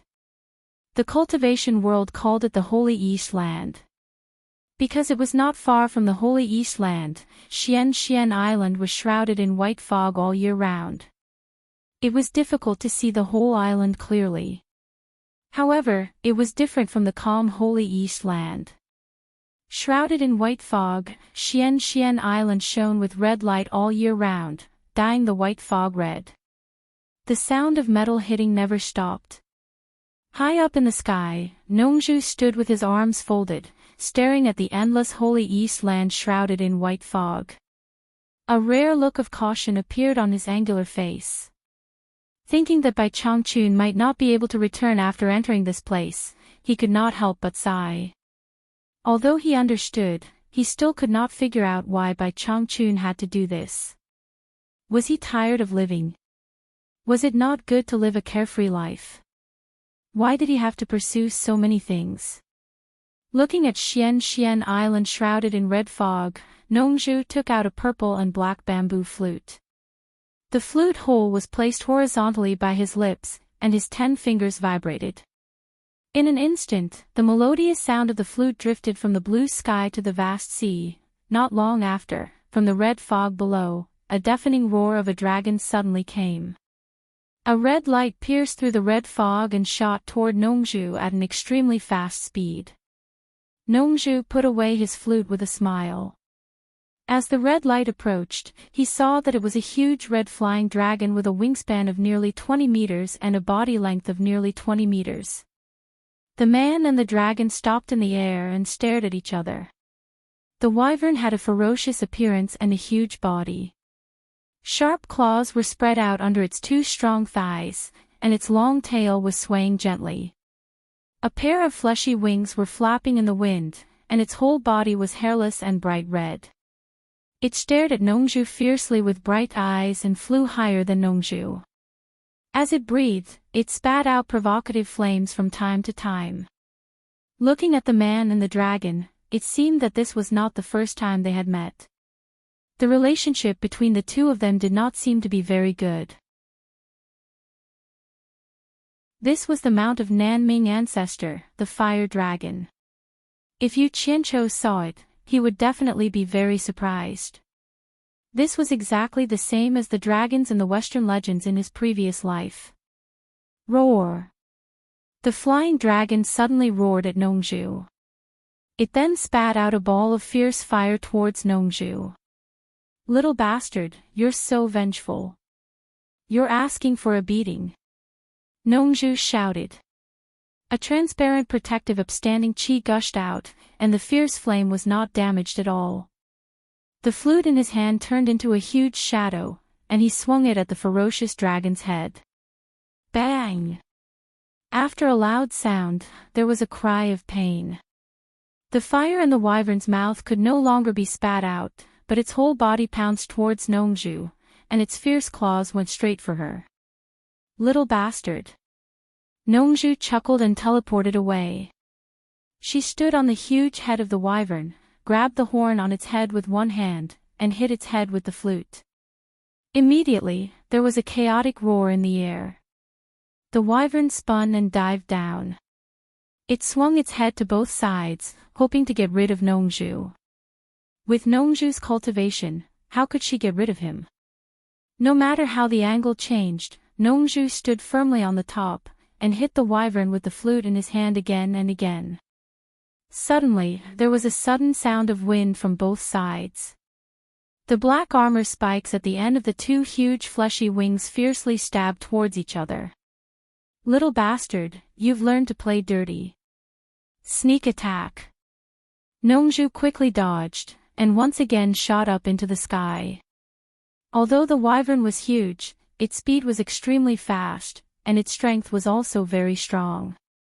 Ordinary cultivators at the end of the heavens test were no match for it. In addition, its skin was rough and its flesh was thick, so it was very resistant. The strength of Nongju's flute just now could even collapse a small mountain, but this fellow was not hurt at all. It could be seen how resistant it was. However, it was not that Nongju could not deal with it, and it was not difficult to kill it. The key was that if he killed the Mount of Elder Nanming, the old man would definitely fight him to the death. Therefore, he could only teach it a lesson, not kill it. Who bullied my mount? A loud shout came from Xian Island, shaking the sky. Hearing this, the wyvern immediately became spirited, and quickly chased up into the sky, as if it would not stop until it was dead. In the sky, Nongju shouted coldly, "Old man Nanming, don't give me that. Don't tell me you don't know who I am. If you don't ask your little bastard to stop, I guarantee that your Xian Island will have more meat than you can eat for a month." Immediately, a depressed shout came from below, "Hong Hong, come back." Hearing this, the wyvern roared at Nongju to express its unwillingness, and quickly turned around and rushed back into the red mist. Nongju waved her hand in greeting. The voice came again, "Nongju, what are you doing here?" "Of course I'm looking for you." Nongju smiled and flew down. The person below seemed to remember something unpleasant, and immediately shouted angrily, "Get lost. I don't welcome you here. Hey! Do you think I want to come to this place where even birds don't shit? I was forced to come here under Bai Changchun's orders. Bai Changchun asked you to come find me." After the person below asked, there was no more sound. Nongju passed through the red mist and landed on the island. The entire Xian Island was not small, and it was located like a cone. Although it was called an island, it was actually no different from a mountain. The upper half was bare, and there were almost no weeds. There were many holes dug by people. However, the lower half was densely wooded, and it looked verdant. Nongju looked around, and suddenly laughed, "Nanming old man, long time no see." She walked towards an old man not far away, wearing only a pair of red underpants. The old man was barefooted, and his face was old, but he had a body full of strong muscles, and his skin was bronze. His face was full of beard, and every strand of hair stood straight, like a hedgehog. The most spectacular thing was that his hair, beard, and eyebrows were all scarlet red, and his underpants were also red. He really looked like a strange person. The red wyvern was sitting obediently behind him. "It doesn't matter if we never meet again." Nanming Patriarch snorted. "Hey! Old man, you're so stingy. Didn't I just eat some of your food? But then again, the seed of your fiery rock vajra tasted really good. It was really a delicacy in the world, and it left an endless aftertaste. Besides, I wasn't the only one who ate it." As Nongju spoke, she licked her lips and looked around, as if she was looking for that fiery rock vajra. When he heard this, Nanming Patriarch's eyes widened, and he suddenly turned around to glare at the wyvern behind him. Although the wyvern was huge, it looked like a child who had done something wrong, and it hung its head down resentfully. "If you have anything to say, just say it. I don't have the patience to chat with you." Nanming Patriarch roared. At this moment, a young man and woman walked out of the cave on the island. The woman held a robe in her hands, and the man held a pair of hemp shoes. They helped Nanming Patriarch put them on. TSK. Nanming old man, I heard that you took in 2 more disciples. Are they these 2? Nongzhu looked at the man and woman, and realized that they were quite handsome, much better looking than Nanming Patriarch. She couldn't help but smile, and said, I'm Nongzhu from the South Sea's Purple Bamboo Forest. You 2 juniors can come to my place to play when you're free. My place is much prettier than your Xian Island. When the woman saw such a handsome and elegant person like Nongzhu staring at her, she couldn't help but blush. She looked away shyly, and when she suddenly heard that this person introduced himself as Nongzhu, she was immediately stunned. She exchanged a glance with the man and immediately stood behind Nanming ancestor without looking sideways, ignoring Nongzhu. The 2 of them had heard from their senior brothers and sisters that this person was one of the people their master hated the most. It was said that the fiery rock Vajra on the island was laying eggs, and coincidentally, Nongzhu came. When their master wasn't paying attention, this person colluded with the fire dragon to steal and eat the eggs, almost causing the fiery rock Vajra on the island to go extinct. After that, he ran away, and the fire dragon was severely punished by their master. I say, Nanming old man, why is your disciple as rude as you? He didn't even greet his senior, Nongzhu said unhappily. Stop talking nonsense. Is it because the flame-deficient profound fruit on Obedient Island has matured, and Bai Changchun sent you to find me? Nanming Patriarch asked as he tidied up his clothes. It seemed that he was ready to go to Obedient Island at any time. Nongzhu heard this and immediately laughed, don't mention the flame-deficient profound fruit. Old Bai was too excited and let out a long roar. As a result, the entire Obedient Island was in a mess, and all the flame-deficient profound fruits were destroyed. Bai Changchun was too excited. Nanming Patriarch was stunned. He couldn't understand. For someone like Bai Changchun, his state of mind was as calm as ancient water. It would be difficult for anything to stimulate him. Hee. It's all because of that precious disciple of his. One old and one young, 2 madmen together, they are a perfect match. Nongzhu said with a wink. Her expression seemed to be telling Nanming Patriarch that he should go and take a look. Is it that person called Healy? Nanming Patriarch was filled with anger just now, but now that Nongzhu's curiosity was aroused, he couldn't help but ask again. Healy. You still remember him? Nongzhu paused and shook her head, that guy was too cautious, how could he be qualified to be Old Bai's precious disciple? He was already killed by Old Bai's current disciple. Old Bai's current disciple is incredible. He's a complete troublemaker, but Old Bai still treats him like a treasure. Bai Changchun took in a disciple? Nanming Patriarch was also a little surprised. He then realized that the conversation had gone off topic. He frowned and said, since the flame-deficient profound fruit has been destroyed, why did he still ask you to find me? My rules can't be broken, or there will be endless trouble. You should go back and ask him to plant the flame-deficient profound fruit again. I won't see you out. He directly asked the guest to leave.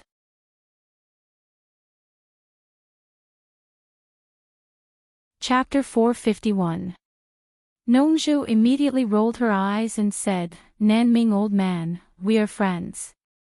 You don't have to be so ruthless after eating something from you. Friends? Nanming ancestor snorted, have you ever seen a friend who steals from a friend? Nongzhu looked at the 2 disciples behind him and opened her mouth, speechless. She awkwardly took out the sky-swallowing beast's fang and waved it in her hand. I know your stupid rules. You should also know Old Bai's character. He won't make things difficult for you.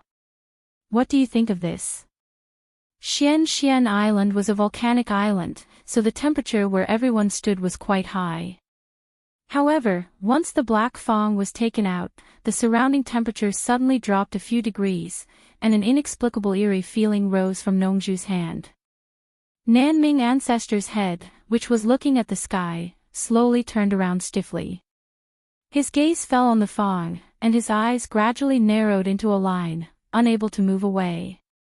Nongju's slightly tense expression relaxed. Her eyebrows twitched, and the corner of her mouth curled into a smile. She was worried that this fellow's standards were too high, and he wouldn't take her seriously. Now it seemed that she could successfully complete Old Bai's task. Can you do it or not? Just say it.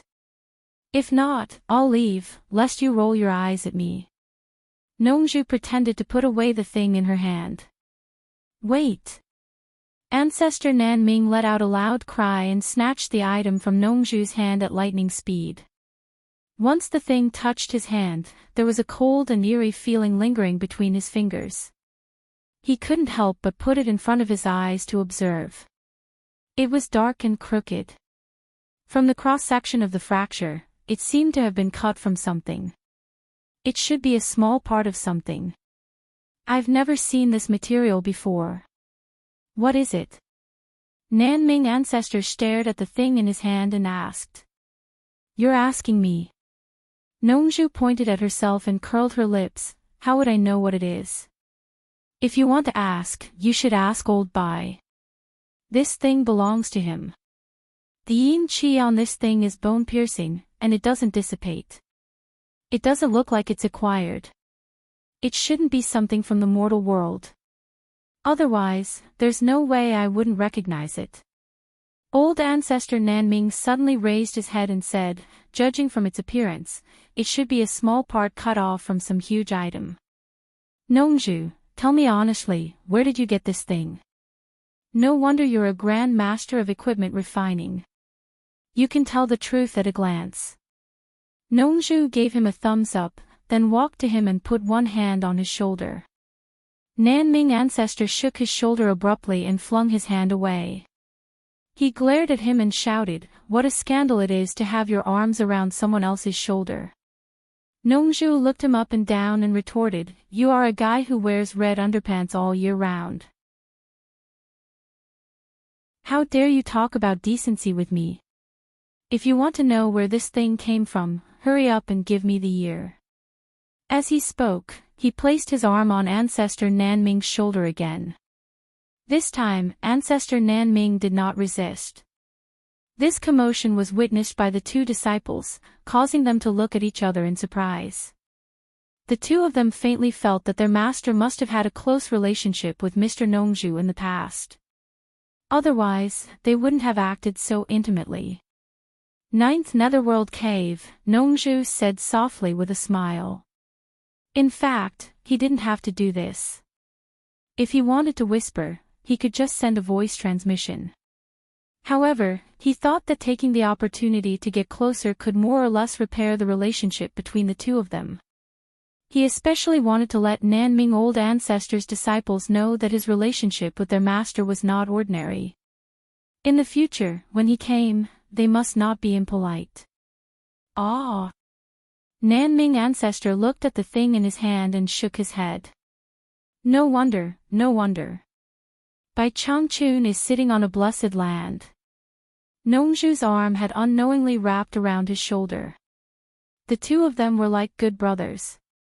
There were busy disciples going in and out of the cave from time to time on Xian Island. Obviously, there were also old people who knew Nongju. After seeing this scene, they were all shocked. It turned out that the relationship between their master and Nongju was still very close. This is nothing. Let me tell you something even more shocking. Nongju touched Nanming Ancestor's bearded old face and pulled his head to her mouth. She whispered into his ear again, you guessed it right.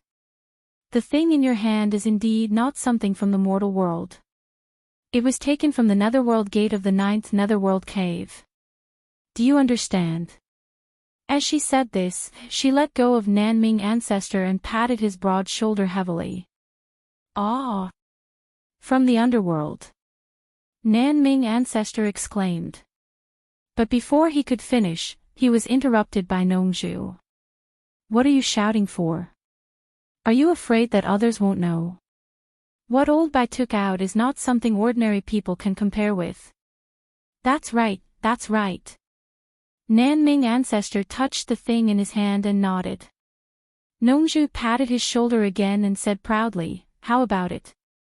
Come with me to Shuntian Island. Old Bai still has this thing. Okay, let me make some preparations. After saying this, Nanming teleported and disappeared, taking the Fong with him. Done. Nongju rubbed her hands in satisfaction. At this time, she was in the mood to look around and found that the surrounding environment had not changed. She looked at the two disciples of Nanming Ancestor, then stared at the flying dragon and said with a smirk, Little Hong Hong. Just now he called it a little beast, but now he changed it. The flying dragon was also quite intelligent. It turned its huge head to the side and ignored him. Nongju laughed and said, Forget it, I won't tease you anymore. Go find your master. She teleported and disappeared. The two disciples wanted to say something but stopped. Thinking of Nongju and their master's intimate look, they wanted to shout but did not. Nongju came to a cave and her familiar figure flashed quickly. In the blink of an eye, she arrived at the bottom of the mountain of Xian Island. A grand scene of steaming hot air appeared in front of her. In the center was fiery red magma, swallowing and spitting earth fire. The surroundings were filled with the continuous clanking of metal. A large group of people were busy. They were all disciples of Nanming Ancestor, refining weapons with the help of the earth fire. What attracted Nongju's attention the most was the big crab mixed in the crowd. The fiery red crab had a body diameter of 2 meters. It had 4 pairs of strong limbs that were like diamond thorns, supporting its entire body. It was also 2 meters tall. It was waving a pair of giant pincers that were also 2 meters long, hitting the red-hot metal like a hammer. Sparks flew in all directions with great strength. This big crab was called Fiery Rock Vajra. It was the thing that made Nanming Ancestor and Nongju fall out. This creature was quite intelligent and extremely strong. Unlike ordinary crabs, this kind of fiery rock vajra did not live in the sea. Instead, it lived in volcanic karst caves. It could swim and climb in volcanic magma. It was not afraid of high or low temperatures. It would only come out to hunt for food. The lifespan of cinderclast vajras was not very long. They could live up to 200 years at most. Female crabs would only lay 10 precious eggs before they died. Therefore, the population of the entire colony had always been stable. It was impossible to increase it even if one wanted to. They were unique to Xian Island. Originally, there were about 500 of them. After Nanming Ancestor discovered them, he tamed them for his own use. The main purpose was to make them use their incomparable strength to forge artifacts. Forging artifacts was a hard job. After all, places like Bai Changchun's demon ghost region with green fire couldn't be everywhere. The extraordinary power of the green fire could melt metal quickly. Then, it could be molded and forged at will with a high cultivation base. However, ordinary earth fire did not have that kind of power. Naturally, it had to be forged. Thus, fiery rock vajra came in handy. It saved time and effort when used with people. However, these treasures in Nanming Ancestor's eyes were almost annihilated when they encountered Nongju. The story began when Nanming Ancestor was entangled by cultivators from various countries. At that time, he happened to meet Nongju. Nongju was warm-hearted. In order to help her friend, she invited the world's #1 expert, Bai Changchun, to solve the problem for him. Thus, Nongju became Nanming Ancestor's good friend and often came to Xian Island to play. At that time, Nongju was the only person in the cultivation world who could enter and leave Xian Island at will. 60 years ago, a batch of fiery rock vidra had just started laying eggs. The eggs were the size of a fist. They were red and shiny and looked very beautiful. There were only about 100 of them. Nanming Ancestor regarded them as a treasure and sent his mount, a flying dragon, to watch over the incubation. Coincidentally, Nongzhu came again. Nanming Ancestor spoke out of turn and said that before he subdued fiery rock vidra, he had eaten an egg.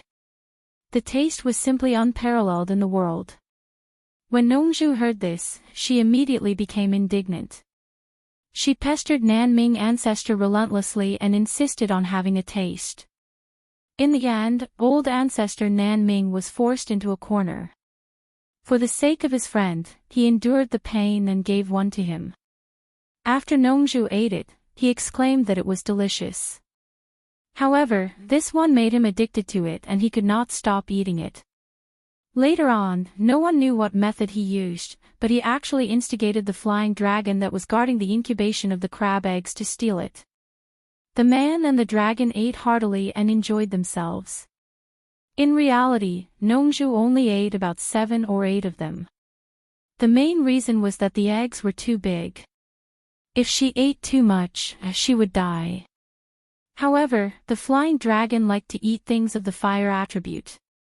The fiery rock vidra's egg was just to its liking. Once it ate it, it could not stop. Needless to say, the big fellow's appetite was almost completely devoured by this silly dragon. After that, the man and the dragon were dumbfounded when they realized that there were no crab eggs left. Needless to say, the consequences were obvious. Nanming Ancestor flew into a rage and Nongzhu hurriedly left. They had not been here for decades. The flying dragon, who could not escape, was in a miserable state. It was almost skinned alive. This was also the reason why the flying dragon immediately took action when it saw Nongzhu, a fellow who shared blessings with others and was extremely disloyal. At this moment, Nongzhu felt guilty when she saw the remaining 100 or so fiery rock vidra. However, when she thought of the delicious crab eggs, it was simply an endless aftertaste. She could not help but secretly look around, not knowing if it was the time for them to lay eggs. Just as she was about to look around, she suddenly heard Nanming Ancestor's earth-shaking roar from outside. "Old thief Nongzhu, why are you not showing yourself? Are you thinking of stealing from my Xian island again?" It was followed by the angry roar of the flying dragon.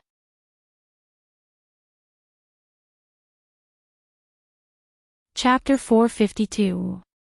The 2 words Nongzhu were famous on Xian island. When Patriarch Nanming roared, the 9 bens and 18 bens gathered below and rumbled, waking everyone up. The busy people at the bottom of the mountain quickly looked around, and their eyes all fell on Nongzhu. Nongzhu had many acquaintances here. After all, she used to hang around here often. "Ha! Long time no see. You guys are busy." Nongzhu waved at the crowd with a smile. Just as she turned around, her face darkened, and she quickly ran away. As soon as she came out of the cave, she shouted, "Old Nanming, what are you shouting for? I won't take your scrap metal even if you give it to me." The 2 stood less than half a meter apart. Their eyes met, and sparks flew. Nongzhu clenched her teeth and stretched out her hand, shouting, "Give me back my things." "When did I take your things?" Ancestor Nanming spat. Nongzhu wiped the saliva off her face and said, "Old Bai asked me to bring them. You took them just now. Bai Changchun gave it to me. You're just a messenger. Since when did it become yours?" Nanming Grand Elder wiped the saliva off his face as well. He turned around and shouted at the flying dragon, "Let's go." The flying dragon shot up into the sky. Ancestor Nanming caught up with it and landed firmly on the dragon's back. The flying dragon quickly passed through the fog. Nongzhu leaped into the air and caught up to him. She stood side by side with Nanming Ancestor without hesitation.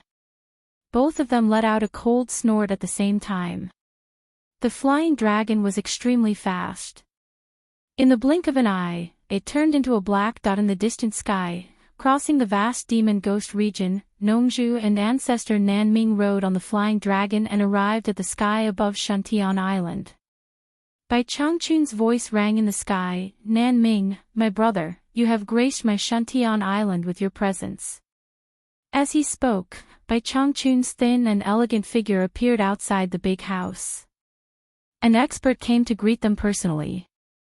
Two figures flashed down. Ancestor Nanming cupped his hands and bowed. I dare not. His temper could be considered bad in the cultivation world, but when he saw Bai Changchun, he still performed the basic etiquette properly. He did not dare to be presumptuous in front of the world's #1 expert. Nongzhu looked at the direction of the plantation suspiciously and asked, Old Bai, what happened to Ze?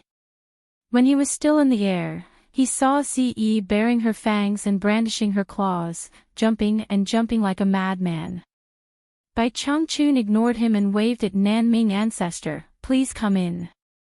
Grandmaster Nanming expressed his gratitude. He raised his head and shouted at the flying dragon, find a place and stay obediently. Don't disturb the peace of Obedient Island. Then, he entered the house with Bai Changchun. The dragon in the sky let out a low roar, turned around, and obediently landed in a corner of the Obedient Island. Nongzhu, on the other hand, teleported to the abandoned plantation. She saw that Ze had been doing strange things. She did not even notice that he was standing beside her for a long time. She was tormented until she was drenched in sweat.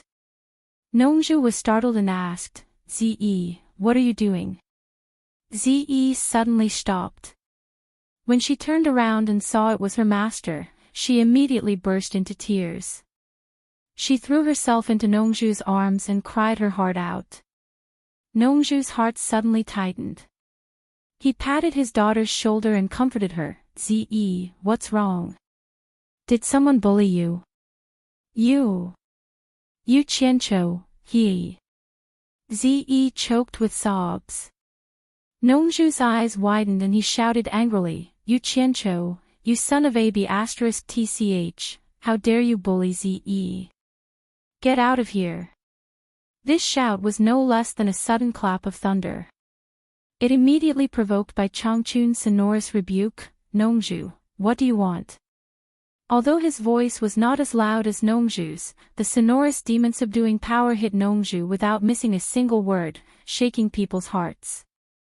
Ancestor Nanming, who was sitting cross-legged with Bai Changchun in the house, suddenly felt happy in his heart. He casually said, This guy is not a good guy. As soon as he finished his words, even he found that he was a little suspicious of fanning the flames. He immediately changed his words, Who is Yu Qianqiu? It is my disciple's name, Bai Changchun said in a tone that hid some complacency. Ancestor Nanming made a long, oh, sound, but he remembered this name in his heart. A disciple who could make Bai Changchun proud must be an extraordinary person. He nodded and said, Brother Bai's disciple must be a talent. I would like to see it. Ha! Brother Nanming, you are a little late. My disciple has already left a day earlier, Bai Changchun said with a smile. Ze, who was at the plantation, stopped crying when she heard Bai Changchun's anger. She pulled Nongzhu, whose face was pale, and said, Master, he did not bully me. Did he say that I am stupid? Nongzhu said angrily, How can my disciple be stupid? No matter how stupid she is still smarter than him. Her expression suddenly became distorted. She turned her head and asked, He only said that you are stupid, and you cried like this? Ze hung her head and said sadly, Senior Bai taught us the same incantation. My speed of understanding is indeed not as fast as his, so I begged him to teach me. In the end, not long after teaching, he said that he could not stand me. He said that I was too stupid to be carved, so he left me alone and left the demon region. Nongzhu was stunned when she heard this. She was happy and worried at the same time. She was happy because Bai Changchun was really generous and really taught her daughter the incantation. She was worried because she felt that her daughter was a little dependent on Yu Qianqiu. This was a bad omen. The cultivation method created by Bai Changchun could be said to be unprecedented in this world. Ziyi was dumbfounded when she saw it. She had no idea how to learn it. Therefore, Ziyi, who almost broke down, pestered Yu Qianqiu. As a result, Yu Qianqiu almost broke down because of Ziyi. He found that this woman was simply a donkey who could not be taught no matter what. However, Ziyi kept pestering him, and he could not get rid of her. Originally, he wanted to wait for Elder Nanming to come and see the scene of refining the spiritual treasure. Later, he heard from Bai Changchun that refining the spiritual treasure would take a month to prepare. Yu Qianqiu could not wait any longer. Finally, when Ziyi pestered him again, he scolded Ziyi. Then, he brazenly said goodbye to Bai Changchun. Every move of the two was under Bai Changchun's control. Bai Changchun deeply understood his disciple's pain. He was an extremely talented person. If he had to teach Ziyi like this, he would also be angry. Therefore, he agreed to Yu Qianqiu's departure. At the same time, he gave a few words to Yu Qianqiu. If you really encounter a soul formation cultivator who deliberately makes things difficult for you, try your best to resolve it. If you really can't resolve it, you might as well tell me your master's name. I want to see who dares to touch you. His words were full of killing intent. Bai Changchun made 3 communication jade pendants on the spot and gave them to Yu Qianqiu. These things could not really send messages. They only hid a strand of Bai Changchun's divine sense in each of them. In other words, if something really happened to Yu Qianqiu, once he crushed the jade pendant, Bai Changchun would immediately know where his disciple was in trouble. Perhaps because the distance was too far, Bai Changchun would not be able to arrive in time with his cultivation. However, the place where Yu Qianqiu was in trouble would be earth-shattering. Yu Qianqiu was overjoyed as he held the jade pendant and left. Maldif *Ker, now it was clear that Yu Qianqiu was letting him do whatever he wanted. However, although he was happy, he still knew one thing. These 3 jade pendants could not be used unless it was absolutely necessary. If he took them out and used them for such a trivial matter, it would be an insult to his ability. Before leaving the Demon Ghost region, Yu Qianqiu chatted with Yu Ji again and asked her to cultivate in peace. After leaving the Demon Ghost region, he found a hidden place and disappeared. He had not returned to Utopia for a long time. The moment Yu Qianqiu appeared, he stood beside Bai Suzhen. Bai Suzhen was not surprised. She knew that he was the only one who could suddenly appear beside her in Utopia. She raised her head and smiled sweetly at him. She put down the green destiny sword in her hand and stood up to ask softly, "You're here?" Yu Qianqiu nodded. He looked at that calm and gentle face and was unwilling to shift his gaze away for a long time. The moment he saw her, he felt his entire body and mind completely relax. At this moment, he was his true self. It was like this every time. He was influenced by her and became like her, without any desires. She did not have any requests for him, nor did she have any ties to him. She would not even throw a tantrum with him. There was only understanding and support without any reservations. Everything was done in silence, and she would never have any regrets. "I really want to keep this sword, but I know you won't be happy. My heart hurts to have you suffer like this. If I had known this would happen, I wouldn't have given this sword to you." Yu Qianqiu looked at the green destiny sword on the bed and shook his head with a bitter smile. "Since you know I won't be happy, then don't mention it again," Bai Suzhen said softly. She looked at him from head to toe and frowned. "Why are there so many mud on your body?" "Ha! I've been practicing a martial art recently. It's all because of the hard work." Yu Qianqiu recalled the process of practicing the animal fencing and had a helpless expression. It seemed like he had not felt any effects until now. Change into another one. Otherwise, your parents and Ping will be worried. As Bai Suzhen spoke, she had already leaned over and reached out to help him remove his outer clothes. On the other hand, Yu Qianqiu took out a new set of clothes from his storage bag. After removing the dirty clothes, Bai Suzhen took the clothes from his hands and helped him change. After that, both of them had a knowing smile on their faces. Yu Qianqiu opened his arms and said, "Let me hug you." Bai Suzhen looked at him and tilted her head. She raised her hand and tucked a strand of hair behind her ear. She smiled faintly and leaned into his embrace. Yu Qianqiu gently pulled her into his embrace and buried his head in her hair. He sniffed the faint fragrance and murmured, "I want to jump out of China's cultivation world and travel around." Bai Suzhen felt his heartbeat and had a faint sense of satisfaction on her face.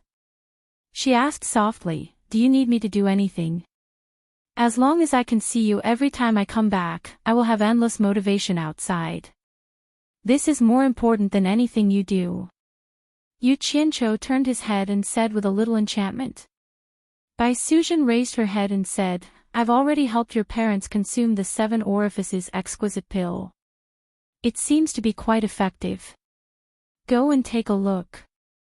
"Got it." Yu Qianqiu grunted and suddenly asked softly, "You seem to have delegated all the power of Ethereal Palace to Ping. Yes. Is there a problem?" Bai Suzhen asked. Yu Qianqiu shook his head and did not say anything.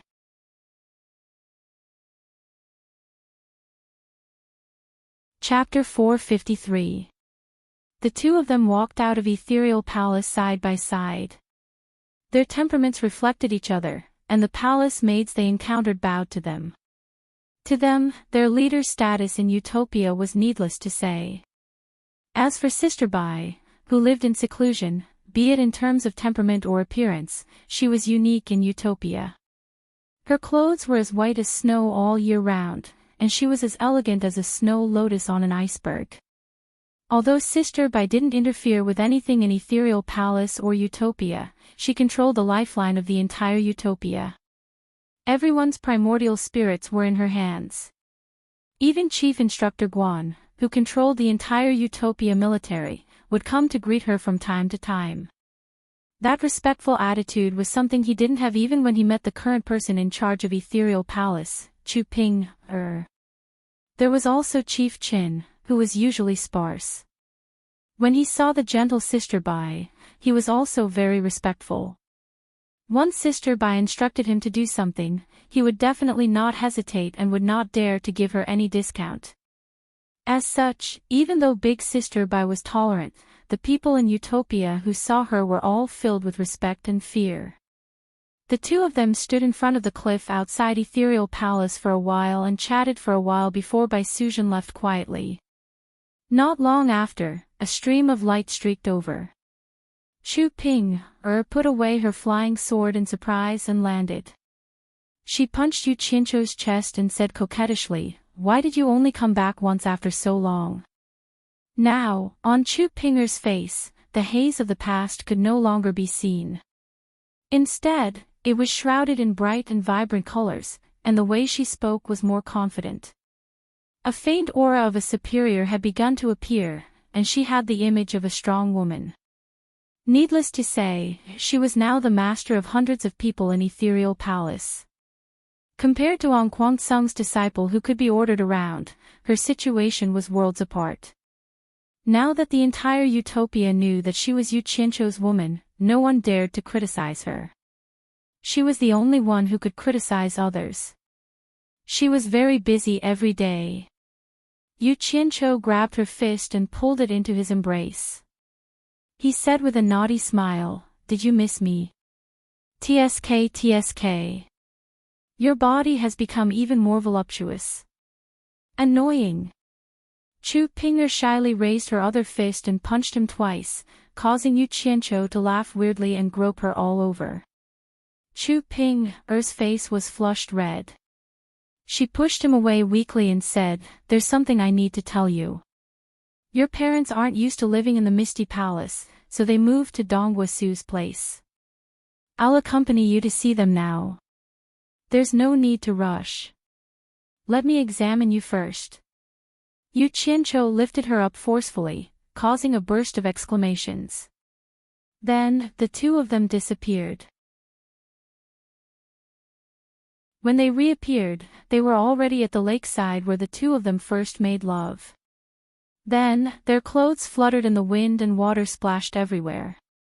What a pair of mandarin ducks playing in the water. Now, Dongguasu also had hundreds of people under him. Planting and breeding went hand in hand, solving the logistics and food supply of the entire utopia. This piece of land was flourishing. When Chu Ping'er and Yu Qianqiu arrived, they immediately found Yu Changgue and his wife. The two of them were in much better spirits than when they were in the Misty Palace.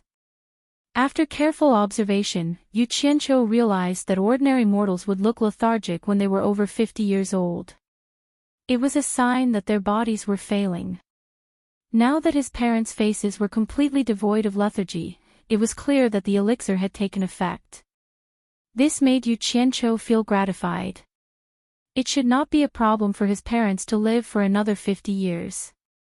When they met, the family naturally had endless things to talk about. Yu Qianqiu decided to accompany his parents for the entire day. Chu Ping'er temporarily put down her miscellaneous items and acted like a good daughter-in-law. Shui Ernyang was naturally happy, but she was filled with complaints that her daughter-in-law's stomach was not big. Chu Ping'er was extremely shy. From time to time, she would secretly glare at Yu Qianqiu, but the latter pretended not to see her. The next day, Yu Qianqiu ordered someone to bring him a large pile of spiritual herbs in the Utopia military camp. Then, he personally refined a large pile of elixirs. He opened his hands, and green flames appeared on his palms. At the same time, he cultivated. Guan Yu only needed to be in charge of throwing in the spiritual herbs. His skilled alchemy skills were like child's play, shocking Guan Yu once again. He was indeed much better than the arrogant Chen Feng. When the two of them placed the elixirs into bottles, Guan Yu asked, "What elixirs are you refining?" "Aura concealing elixir. Consuming one can prevent others from seeing through one's cultivation level for 10 days. In the past, I didn't have all the ingredients, but now that I have everything, I naturally have to refine more in one go. Although this thing isn't very effective, it's useful," Yu Qianqiu said as he filled the bottles. Guan Yu picked up a small yellow elixir and looked at it.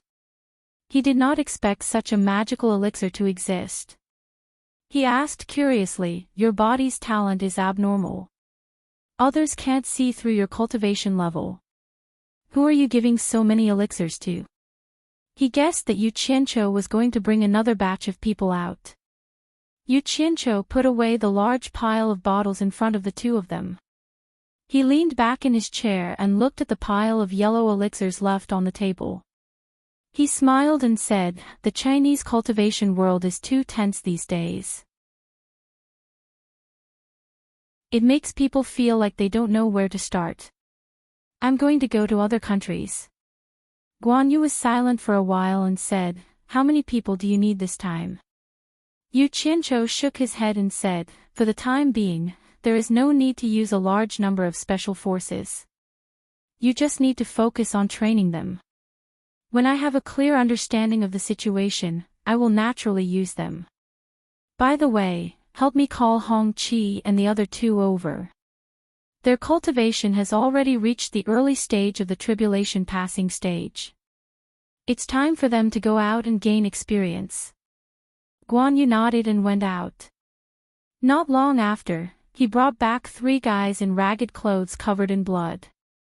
When the 3 saw Yu Qianqiu, they hurriedly bowed. After carefully looking at the 3 people, Yu Qianqiu nodded in satisfaction. The 3 guys had obviously just come down from the actual combat training. From their sorry appearance, it seemed like they had been tossed around quite a bit. The killing intent that had not yet dispersed from the 3 of them was obvious. Even the young boy, Hong-chi, had a murderous look on his face. He looked like a hungry wolf that had just been released from its cage. I'll give you a quarter of an hour. Wash up and change your clothes before coming to see me. Yu Qianqiu lightly waved his hand and said. The three of them accepted the order and quickly left. Not even a quarter of an hour later, the three of them rushed back. After going through training, their behavior was really different. Yu Qianqiu pointed at the pile of elixirs on the table and said, These are breath-concealing elixirs.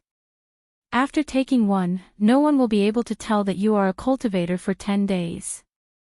Each of you fill up 10 bottles and bring them with you.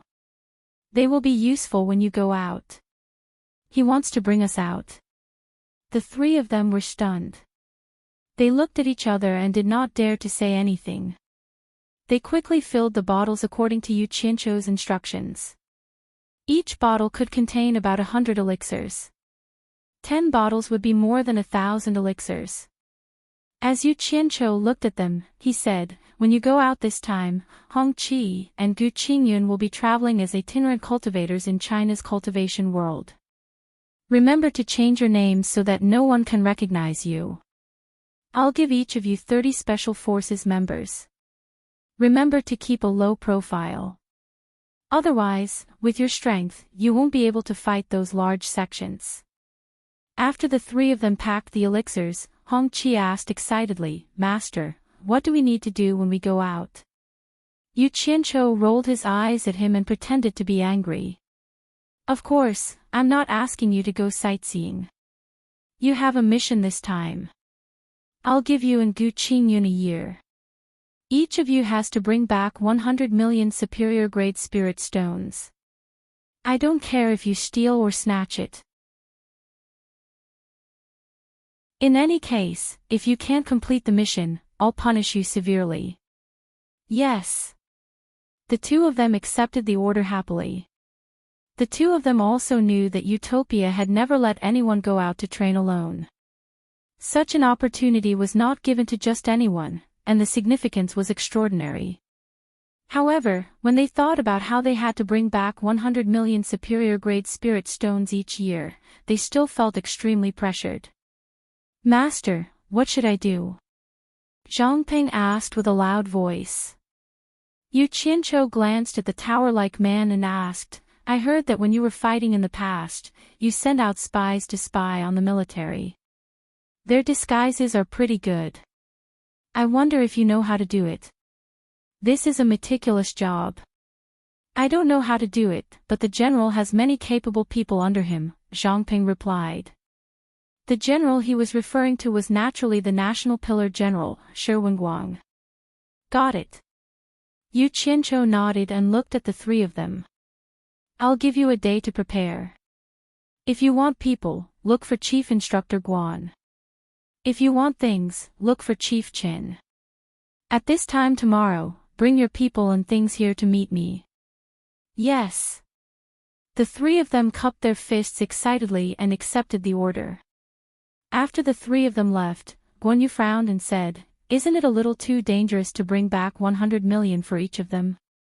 Especially Hong-chi. He has never seen much of the world. Can he do it? If you want to survive in the cultivation world, danger is a common thing. How can you be afraid?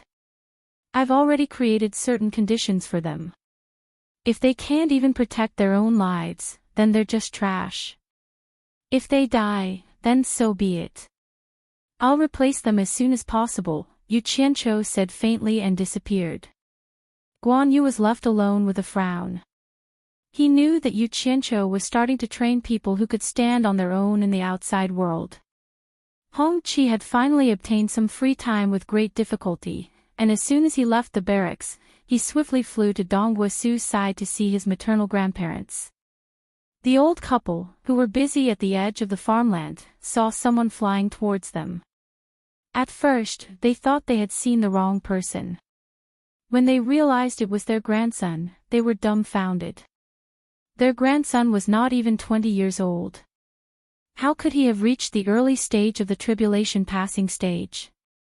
After asking and getting confirmation, the old couple was so excited that they were speechless. They thanked Yu Qianqiu profusely. Hong Qi had come to bid farewell to his grandparents. He said that his master wanted him to go out and gain experience. Dongwu Su immediately reminded him, "Your master has given our family a new lease of life. It's hard to repay him even if you have to risk your life. In short, as long as it's something your master wants you to do, even if you have to risk your life." I don't know when I'll be back. Grandpa and Grandma, please take care. I still have something to do. I'll bid farewell now. Hong Qi said as he knelt down and kowtowed. Good, good, good. The old couple helped him up emotionally. Hong Qi stepped back and bowed. Then, he bounced up and flew away. The old couple stared at him for a long time. They could never reach such a cultivation level in their entire lives. Now that they saw it on their grandson, how could they not be excited? More than 10 people came from all around the farmland. They surrounded the old couple and asked, "This is your grandson. This is the direct disciple of the leader." The old couple's faces were full of pride, but they still spoke modestly. After dealing with the people, the old couple immediately decided to visit Yu Chonggui and his wife to see if they needed any help.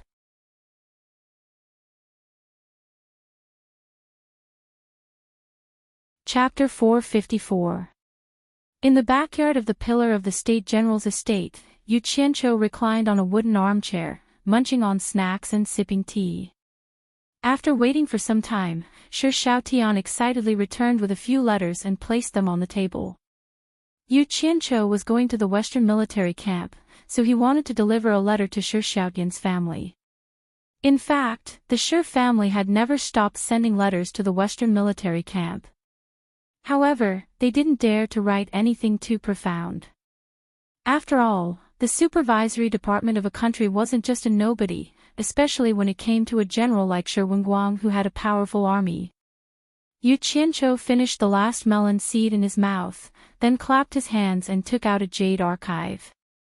He placed it on the table and said, "The things inside are beneficial to you. I'll be taking my leave first." He then stood up and kept the letters on the table.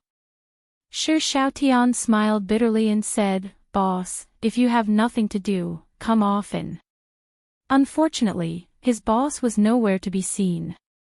In the Western military camp, the army was training hard. Their shouts shook the heavens as they prepared for war. Sitting in the middle of the camp was a large tent.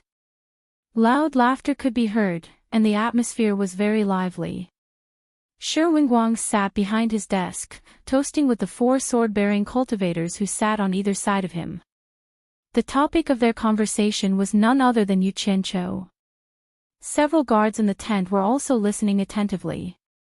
They were none other than the people Yu Qianqiu had sent to protect Shi Wenguang. As they were listening, they suddenly realized that someone else had appeared beside them. They were shocked and were about to make a move, but they saw that it was Yu Qianqiu. Just as they were about to greet him, Yu Qianqiu waved his hand, signaling for them to be quiet. He then crossed his arms and continued listening to the conversation outside.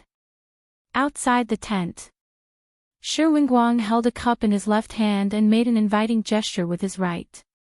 He smiled and said, "Immortal Li, Immortal Zhao, Immortal Qiu, and Immortal Wu. I am very grateful that the 4 of you can come and talk about interesting things in the cultivation world with me. Come. Let's have another toast, Immortal Masters." "General, you're too polite." Immortal Masterly wiped his mouth and asked with a smile, "Why is the general so interested in Yu Qianqiu? Every time we come, the general always asks about Yu Qianqiu. Could it be that the general has some relationship with Yu Qianqiu?" Immortal Masterly must be joking. "Although I have a large army under my command, I'm just an ordinary man. How could I have any relationship with Yu Qianqiu? I'm afraid that even if I wanted to climb up the social ladder, he wouldn't be interested in an ordinary man like me." Shi Wenguang laughed heartily. "General, there's no need to belittle yourself. You're a high-ranking official in the secular world. How can you be compared to the cultivation world?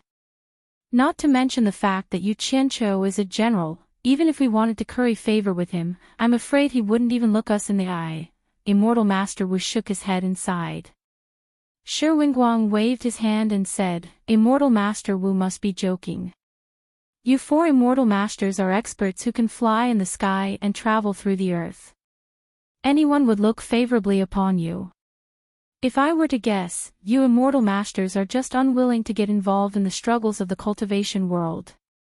Brother Wu, you must have drunk too much. That Yu Qianqiu is just a scum who was expelled from the sect twice. Why should we let him look us in the eye? Immortal Master Zhao's expression was a little unhappy. The 4 of them relied on their status in the cultivation world to interact with the Pillar of State General and often came here to eat and drink for free. How could they say such demeaning words? Wouldn't that be a great loss of face? The guards in the tent all looked at Yu Qianqiu. They only saw a faint smile on Yu Qianqiu's face. He remained unmoved and closed his eyes to listen. No one knew what he was thinking. Shi Wenguang's expression stiffened. He naturally knew that the guards in the tent were sent by Yu Qianqiu. He really didn't know how they would react after hearing this. After waiting for a while, Shi Wenguang raised his cup and smiled. Immortal Masters, please don't stop. Let's drink. After they drank, Immortal Master Qiu asked the others, have you heard? It said that Yu Qianqiu led 600 experts and fought with the Deluo sect in Wanghai town. I wonder if it's true. The guards in the tent looked at the person in question in surprise. A cold smile appeared on Yu Qianqiu's face. He thought to himself, and here I thought it was some bullshit Immortal Master. If they can't even figure out this kind of thing, then it goes without saying that they're all useless people. That madman is capable of anything. Immortal Master Li shook his head. Shi Wenguang immediately became spirited. He straightened his back and asked, Immortal Masters, can you tell me in detail what happened? Immortal Master Wu smiled bitterly and said, I have heard of this matter. Yu Qianqiu led more than 600 people and fought with the Deluo sect's 1,000 people in front of all the sections. It was an intense battle to the death. What was the result? Everyone asked in unison. The result is unbelievable. Immortal Master Wu shook his head. The Deluo sect, ranked second among the righteous sects, suffered a crushing defeat. Only a few dozen of their 1,000 people were left. On the other hand, Yu Qianqiu only lost 200 people. The most shocking thing was that Yu Qianqiu was able to fight against 2 late-stage tribulation transcendence experts by himself. In the end, it was the 2 late-stage tribulation transcendence experts who suffered a loss. Hiss. Everyone gasped. They didn't care about the 1,000 people who died. What they cared about the most was the fact that Yu Qianqiu defeated 2 late-stage tribulation transcendence experts by himself.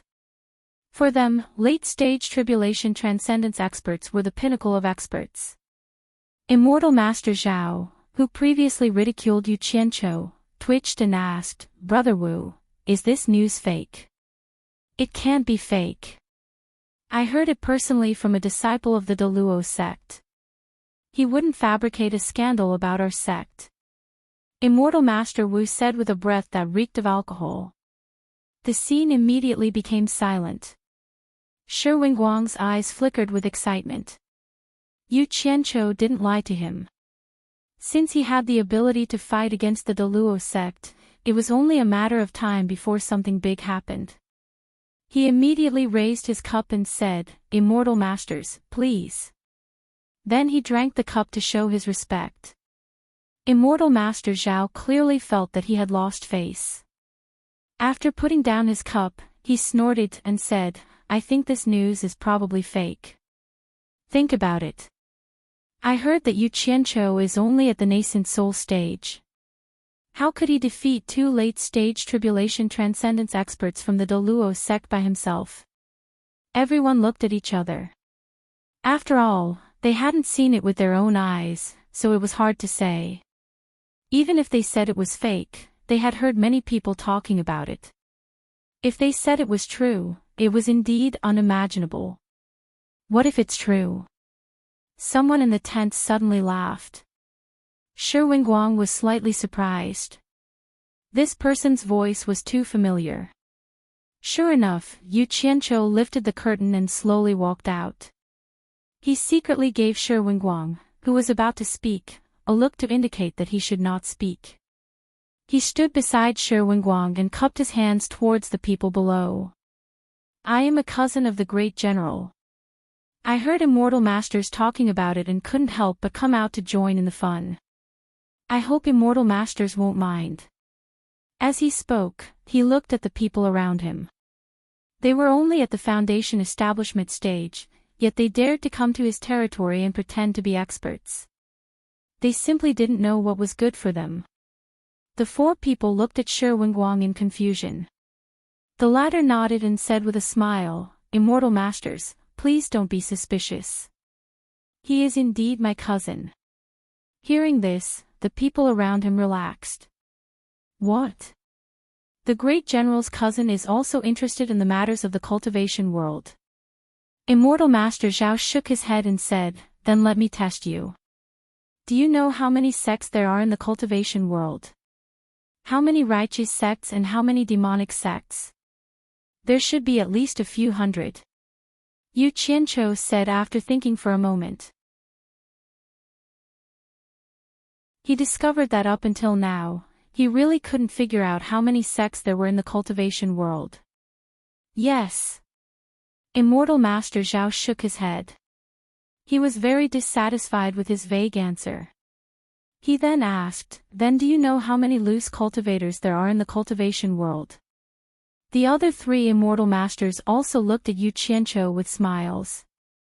It seemed that they were bored drinking and wanted to use the great general's cousin to liven things up. Damn it. These questions really stumped me.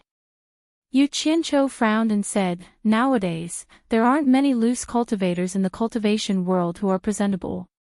I don't care how many there are.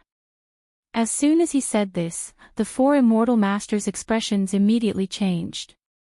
Immortal Master Zhao slammed his wine cup on the table and shouted angrily, little brat, you're making irresponsible remarks.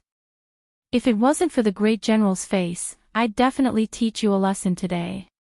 Shi Wenguang, who was sitting in the middle, was speechless. You guys talked about Yu Qianqiu for half a day. Now Yu Qianqiu is standing in front of you, but none of you know him. I wonder who was it that said he was someone who drank with Yu Qianqiu. Yu Qianqiu was stunned and said, what? Are you Immortal Masters also loose cultivators? Immortal Master Zhao said loudly, that's right. We four are loose cultivators in the cultivation world. Although we don't join any sects, we are still free and unfettered. The cultivation world is filled with loose cultivators. It can be said that there are hidden dragons and crouching tigers. There are countless experts. How can an ordinary person like you know about them? Immortal Masterly reprimanded. Immortal Master Wu and Immortal Master Qiu looked at each other and felt that something was wrong. This kid was so rude in front of them, how could Shi Wenguang not care? Immortal Master Wu then asked in a probing tone, little brother, from what you said, do you know loose cultivators in the cultivation world? I do know a few. Yu Qianqiu added in his heart. I've already killed all those I know. After thinking for a moment, he said, oh. That's right, I know someone called Hongming. His cultivation is not bad among loose cultivators, barely reaching the early stage of tribulation passing. He was the one who told me about how few rogue cultivators are presentable. I wonder if the four Immortal Masters know him. This was the only name he could think of. Back when the rogue cultivators pushed him to be the representative, the bearded man named Hongming was his staunch supporter. Unfortunately, he was accidentally killed by him. Hongming. The four immortal masters were speechless. Hongming may not be much in Yu Qianqiu's eyes, but he was one of the top figures among loose cultivators. He was not someone the four of them could come into contact with. Shi Wenguang glanced at Yu Qianqiu. Seeing that he was still humbly asking for advice, he felt a chill in his heart. This guy was clearly trying to mess with them. Forget it, it's not his turn to speak. I might as well drink my own wine. The four of them looked at each other. Immortal Master Zhao asked with a guilty conscience, "Little brother, what is your relationship with Hongming?" He had already changed the way he addressed him from a yellow-haired kid to a little brother.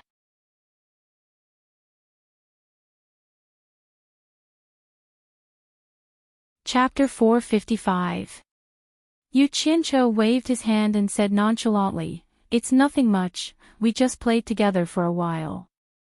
He really did lead that group of loose cultivators to have fun for a while, so he wasn't lying. The four were speechless. Immortal Master Wu stood up and cupped his hands. "Hongming is a senior expert among us loose cultivators. Since young brother can play with him, you must not be a nobody." "May I know young brother's great name?" Shi Wenguang couldn't help but sigh as he held his wine cup. He really wanted to tell them to stop asking, but he held back after some thought. Yu Qianqiu glanced at Shi Wenguang and walked away with his hands behind his back. He slowly walked to the space between the two horizontal tables and looked outside the tent. He said calmly, word by word, "I don't have any great name. I am merely Yu Qianqiu, the scum that Immortal Master Zhao just mentioned, who was expelled from the sect twice." Crash!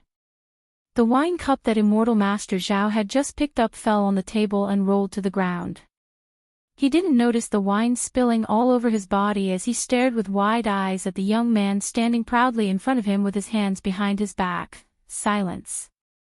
It was very quiet inside the tent, but the sounds of fighting and training could be heard very clearly outside. This wasn't the first time they had come to the pillar of the State General's tent, but this was the first time they could hear the sounds outside so clearly. However, they turned a deaf ear to them. Gulp, gulp. It was the sound of Shi Wenguang drinking wine. He finally knew how powerful Yu Qianqiu was in the cultivation world. He had only heard of it before, but now, these four usually arrogant immortal masters. Sigh. Yu Qianqiu was right. They really couldn't show themselves in public. They didn't even know if the person was real or fake, but they were already scared to this extent. The four slowly stood up. The expressions on their faces were truly ever-changing. Yu Qianqiu looked around and said indifferently, "What? Does the four immortal masters think there's a problem?" Immortal Master Zhao swallowed with difficulty and laughed awkwardly.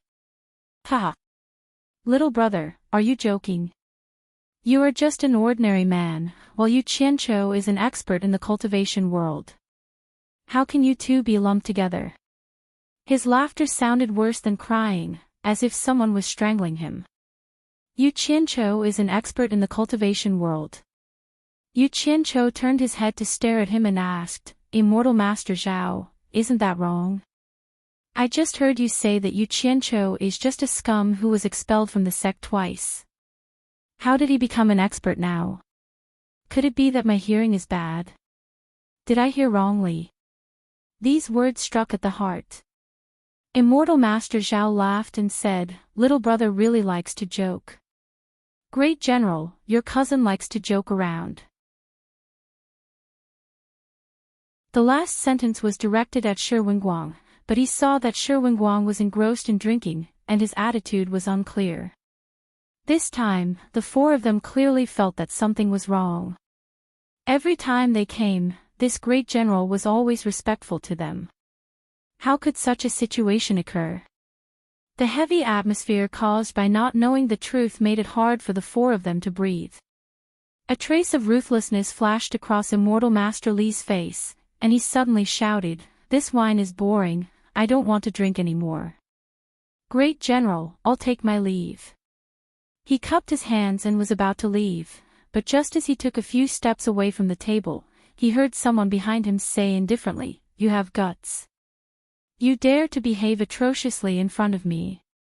If you have the guts, try walking out of this tent." The person who spoke was naturally Yu Qianqiu. "I can't walk anymore. I don't dare to walk anymore." Immortal Master Li's body was rooted to the ground, and he didn't even have the courage to turn around. Then he heard Yu Qianqiu say indifferently, "If you have the ability to walk out of this tent, I will spare your life. There is no joking in the army. You can try." His voice was very soft, but it was as if his words could decide their life and death, filled with unquestionable confidence. The four of them were scared witless. Even if a mortal pretended to be strong, it was impossible for him to act like this. Perhaps if they really met that legendary person. As soon as Yu Qianqiu finished speaking, the curtains of the inner tent moved, and 6 figures flashed out, standing in 4 different directions. 2 of them were guarding the entrance of the tent. There were a total of 10 people sent to protect Shi Wenguang. 2 were assigned to protect Shirin Tian, and the other 2 were taking turns to take the restriction-breaking pill to increase their cultivation. These 6 guards, the 4 immortal masters had naturally seen them before, and thought that they were experts from the army. Now that they saw the commotion, they were dumbfounded. These 6 people were clearly cultivators, and based on their speed, their cultivation was much higher than theirs. The funny thing was, they actually dared to act like they were experts in front of the Pillar of States General for a long time. They didn't even know how much face they had lost. But then again, the 6 people's cultivation was much higher than theirs, and they really couldn't see through their cultivation. Facing a dead end, Immortal Master Li turned around, and the 4 of them stared at Shi Wenguang. Immortal Master Wu's face was ashen as he said, "Since the Grand General has so many experts protecting him, why waste time dealing with the 4 of us? Could it be that the army is so lonely and bored that you want to make fun of us?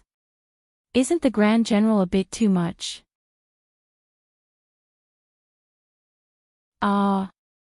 Shi Wenguang held his wine cup and paused for a moment, then shook his head with a bitter smile.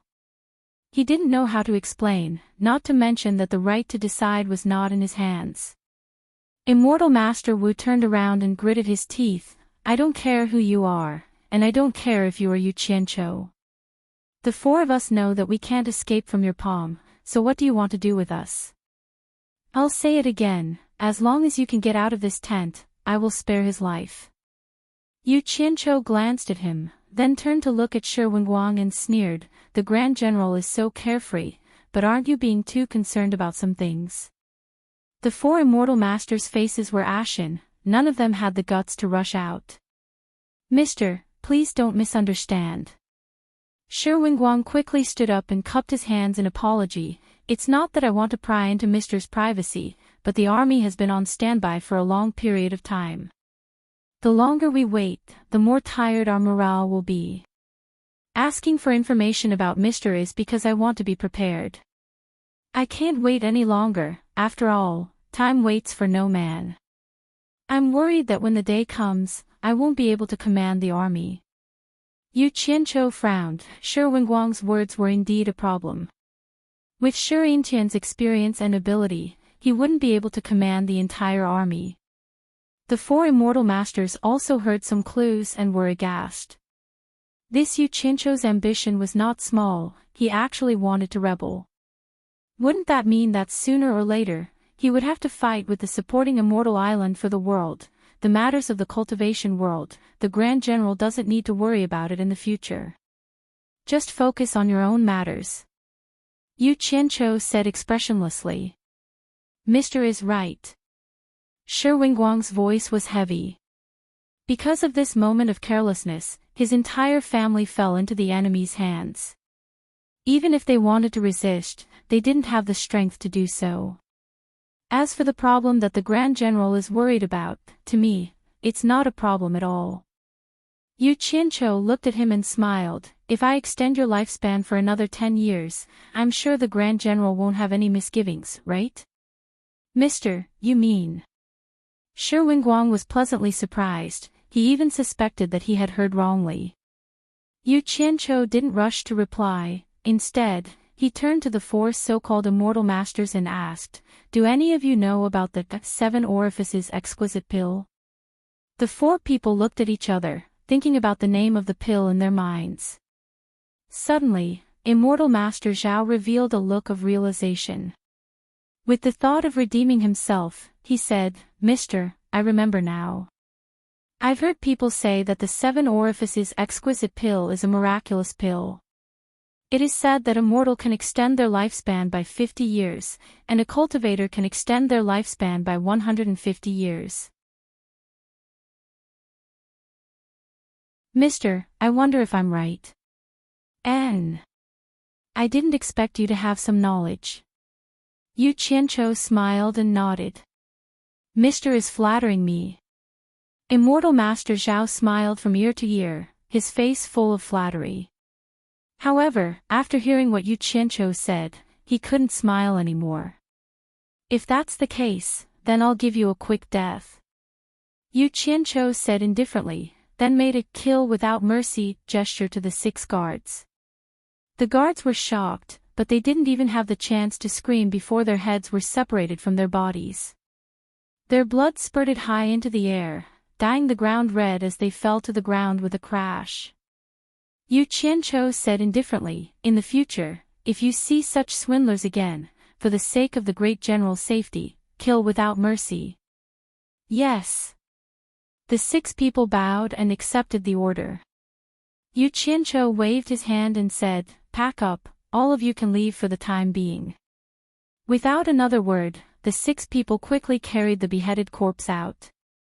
They knew that their leader wanted to speak privately, so they closed the tent curtain, leaving only the 2 of them in the tent.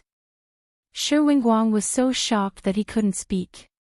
He didn't expect Yu Qianqiu to be so cruel and merciless, taking people's lives so easily. He was used to seeing life and death, so he wasn't afraid of seeing dead people. It was the first time he saw the skills of his 6 guards, so he was shocked. He didn't even see what was going on before the heads of the 4 flying immortals were removed.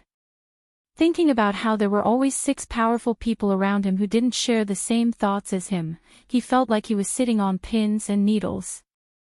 To be honest, he was considered a famous general, so he didn't want to be controlled by others for a long time. He did have some disloyalty, and hoped to hook up with some experts in the cultivation world through the immortals. When the time was right, he wanted to get rid of the guards that Yu Qianqiu had sent to protect him and his family. But now, he was really shocked by the reality in front of him. The other party didn't say anything and killed the people that he was going to use as a middleman. At the same time, he said it was for the sake of the great general's safety, and it completely cut off his little thoughts. How ruthless. This was something that both sides were aware of, so Yu Qianqiu wouldn't point it out. Since you've cut off your thoughts, you should be more obedient and stop thinking about unrelated things. He smiled faintly and took out a spirit pill. The inside of the tent was immediately filled with rippling blood-colored light, and it was abnormally mysterious and blurry. Shi Wenguang stared in surprise at the magical pill that was emitting a strange light. Yu Qianqiu smiled and said, "This is the 7 orifices exquisite pill that can extend a mortal's life by 50 years. In the cultivation world, it's something that can only be found by luck. Today, for the sake of the great general's imperial ambitions, Yu Qianqiu is willing to offer one to you, so that you won't have to worry about the future."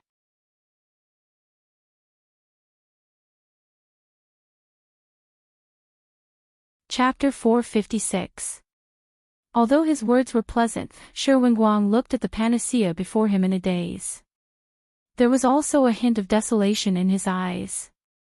He was unwilling to take it for a long time. He was not excited that Yu Qianqiu was going to give him a rare panacea. Instead, he was thinking that Yu Qianqiu was going to give him a poison to control him. He had seen many similar things in his decades in the army. Yu Qianqiu saw through him and sneered. "General, you're underestimating me too much. Do you really think that you, the pillar of the kingdom, are indispensable? That I, Yu Qianqiu, can't do without you. If it wasn't for Shi Xiaotian, why would I waste so much effort on your Shi family? I could have just knocked supporting Immortal Island off its pedestal. Would I be afraid that the Li dynasty wouldn't submit to me at that time? Why would I do all this? Ah. Shi Wingguang was stunned by his words, but he suddenly became clear-headed. Thinking about it, if Shi Wingguang could push supporting Immortal Island off its position as the #1 sept, he would have the strength to lead the cultivation world. Why would he need to ask Shi Wingguang for help? It would be a simple matter for him to support someone to take over. However, there's no need to hesitate. This panacea is indeed a genuine exquisite pill of 7 orifices. If someone begs me to give it to them, I won't give it to them. A hint of impatience appeared on Yu Qianqiu's face. He said bluntly, General, if you have anything to say, why don't you just say it? Let's not beat around the bush today. Shi Wingguang gritted his teeth and grabbed the panacea in his hand. He had made it clear that whether it was a poison or a panacea, he would eat it. Forgive me for being blunt, but your actions just now clearly show that you want to firmly control my Shi family. You don't want to give us any chance to escape your control. Am I not supposed to be suspicious of you? He raised the pill in his hand as he spoke. Yu Qianqiu paused for a moment before bursting into laughter. Shaking his head, he said, I admit that I want to control your Shi family, but it's only temporary. It's not what you think it is. Once I'm done with what I want to do, you'll find that your Shi family's little sacrifice will bring you incalculable benefits. Oh. Shi Wingguang also regained the heroic spirit of a great general. He asked, Mister, please speak frankly. It will also help to dispel the doubts in my heart and make me feel at ease. All right. That way, you can be mentally prepared. Let me see how bold you are, great General Shi. With a wave of his hand, Yu Qianqiu swept all the documents, papers, pens, tokens, and the like onto the floor. Then, he pulled out a box from thin air and placed it on the table. He opened the box, revealing a box full of clean jade archives. Yu Qianqiu pointed at the contents of the box, hinting for him to take a look. Shi Wingguang didn't know what he meant. He picked up a jade archive and looked at it over and over again. He couldn't figure out what it was, so he looked at Mr. Qianqiu doubtfully. Yu Qianqiu walked to his side and placed a palm on his shoulder. He said, General, close your eyes. Let your consciousness follow the feeling I've transmitted to you. Shi Wingguang really did feel something strange coming from his hand. He immediately closed his eyes, and his consciousness was instantly guided by that strange thing. It flowed along his arm and into the jade archive in his palm. Although his eyes were still closed, he felt his vision brighten. A vast and detailed map appeared in front of him. Mountains, rivers, roads, city walls, the customs of every place, the population, military strength, and defense of every city were all displayed in front of him. Shi Wingguang was someone who had led troops into battle. Naturally, he knew what these things meant. While he was immersed in it, his gaze suddenly shifted to the icon of a magnificent palace. A few large words caught his attention, Drifting Cloud Country's Imperial Palace. He was instantly shocked, and his consciousness leapt out of the jade archive. He suddenly turned around and asked, Is this the complete geographical map of Drifting Cloud Country? Yu Qianqiu nodded and smiled. General, you are indeed a general who has led troops for a long time. I don't need to explain it to you. Hiss. Shi Wingguang gasped in shock. Such a detailed geographical map is unbelievable. I've never seen such a thing in my decades in the army. May I know who made it? Don't look at me with suspicion. I didn't do it. I took this from a foreign cultivator. It's a pity that I didn't know who that person was. I'm sure General can tell that the person who made this box of maps is after something big, Yu Qianqiu said. Naturally, he wouldn't say that he got this box of maps from the dead. All the jade archives in this box are here. Are all the country's maps in here? Shi Wenguang was even more shocked. Yu Qianqiu shook his head. Not all of them. There are still 2 countries missing. Huaxia's map isn't among them.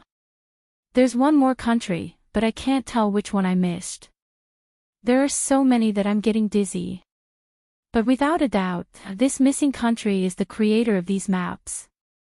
Why are you so sure? Could it not be Huaxia's doing? Shi Wenguang asked in confusion. Do you really think that a single country is capable of making these maps? Yu Qianqiu laughed coldly. Shi Wenguang hesitated. This is indeed difficult. Let's not talk about how long it would take.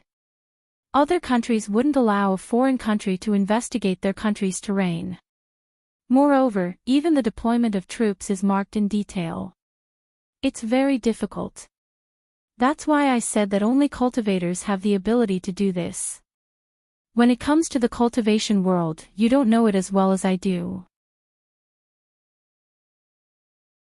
Yu Qianqiu touched the clean jade archives in the box with one hand and said slowly, why isn't there a map of Huaxia in here? The reason is simple. Huaxia cultivators have always called themselves the orthodox cultivators of the world. They look down on foreign cultivators. Their xenophobia is very strong, to the point where they've closed themselves off from the outside world. If I don't interfere with the outside world shouldn't interfere with me either.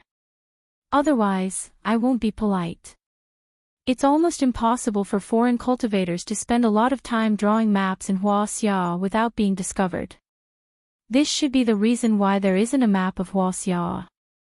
Of course, we can't rule out the possibility that the map of Huaxia hasn't been completed, or that it wasn't placed in this box. However, the chances of that are slim. Based on what Mr. has said, the other country is the biggest suspect. Shi Wenguang put the jade archives in his hand back into the box with a solemn expression. It seems that someone has set his sights on the entire world. Hee hee. You can't hide your tail forever. We'll find out sooner or later, Yu Qianqiu laughed coldly. How hard can it be to find out? Shi Wenguang asked in surprise. I have a list of the names of all the countries here. Mr. can just check and eliminate them. According to what Mr. has said, the remaining country must be the biggest suspect. Ah.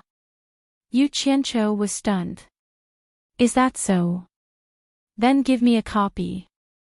He realized that he was always overthinking things. There were some things that were right in front of him that he couldn't see. Please wait a moment, Mr.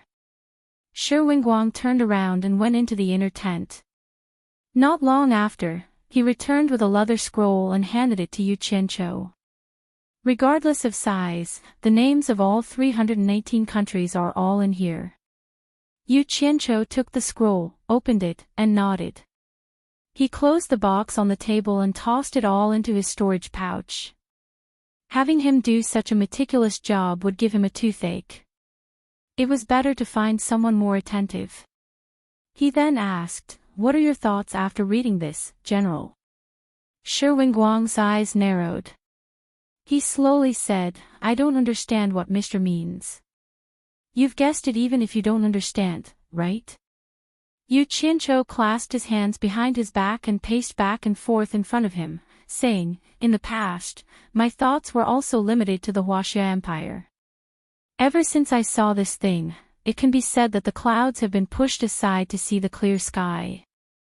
Since we're going to play, let's play big.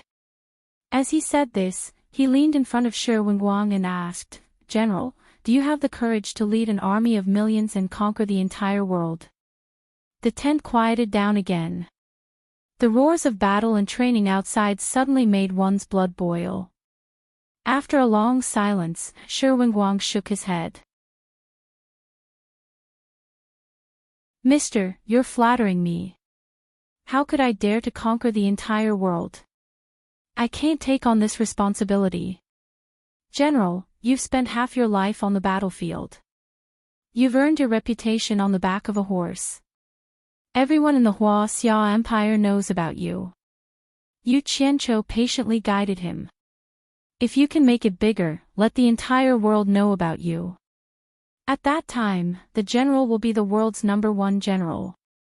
His name will be recorded in the annals of history, and he will be a role model for future generations. I'm afraid no one in the future generations will be able to surpass this glory. Shi Wenguang's lips tightened. His breathing gradually became heavier. His cheeks were slightly red. Clearly, his emotions were fluctuating and he was forcefully suppressing them. Yu Qianqiu smiled without saying a word. From his previous life, he knew that a general who disliked war and achievements would never become a famous general. Between countries, war was an eternal topic that could stand the test. War was also a drama that would never end. Peace was always an intermission. Everything else was bullshit.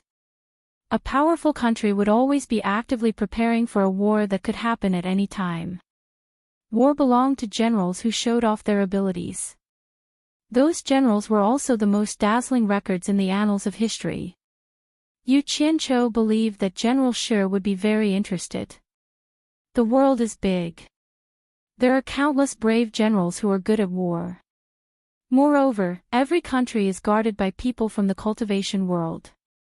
How could Shi Wenguang dare to conquer the world? Shi Wenguang swallowed with difficulty and rejected implicitly. He had long heard that Yu Qianqiu was a famous madman in the cultivation world. He dared to do anything. How could he be muddle-headed and agree to go against the entire world? Wouldn't that be nonsense? War was not child's play.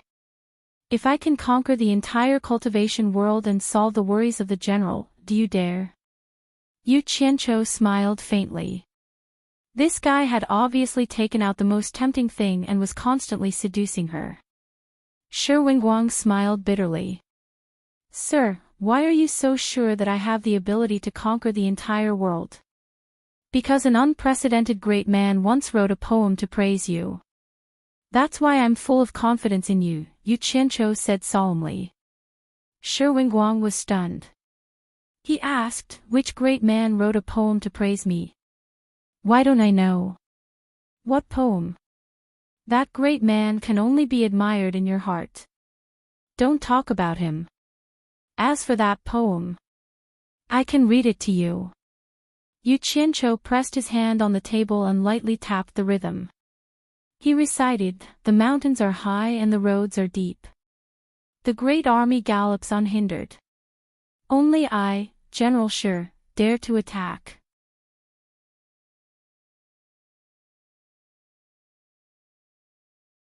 Chapter 457. The mountain is high, the road is long, the pit is deep, the army is running. Who dares to attack? Only I. Shi Wenguang smacked his lips, and his eyes instantly became cold. The scenes of him leading the army to battle in the past appeared in front of his eyes, and it was so fitting to the poem he was tasting. Yu Qianqiu immediately felt the aura of a powerful army coming from his body, together with his military uniform. He was fascinated by the war history of this great general. Shi Wenguang let out a deep breath and sighed, Sir, can you tell me who that great man is? Shi Wenguang is willing to pay a personal visit. General, don't mention this again, I won't tell you.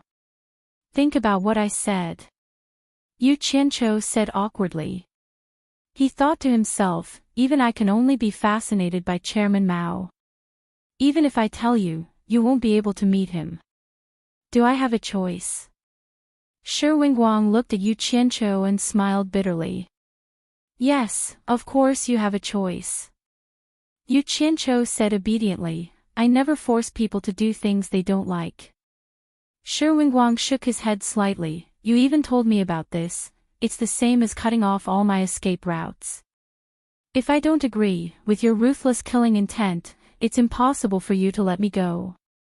With your ability in the cultivation world, isn't it good to be a free and unfettered immortal? Why are you so interested in worldly matters? Shi Wenguang asked. Yu Qianqiu was silent for a long time about this question. He slowly paced back and forth in the tent. While walking, he said, "One day, I had a dream. It was a very real dream. In the dream, I died helplessly. I didn't even have the slightest chance to resist. That kind of desolate and helpless state of mind is not something that outsiders can understand. After I woke up, I was worried that this kind of thing would repeat to me, so I made up my mind, no matter in heaven or earth, I don't want anyone to force me to die. If a person obstructs me, I will kill a god. If a god obstructs me, I will kill a god.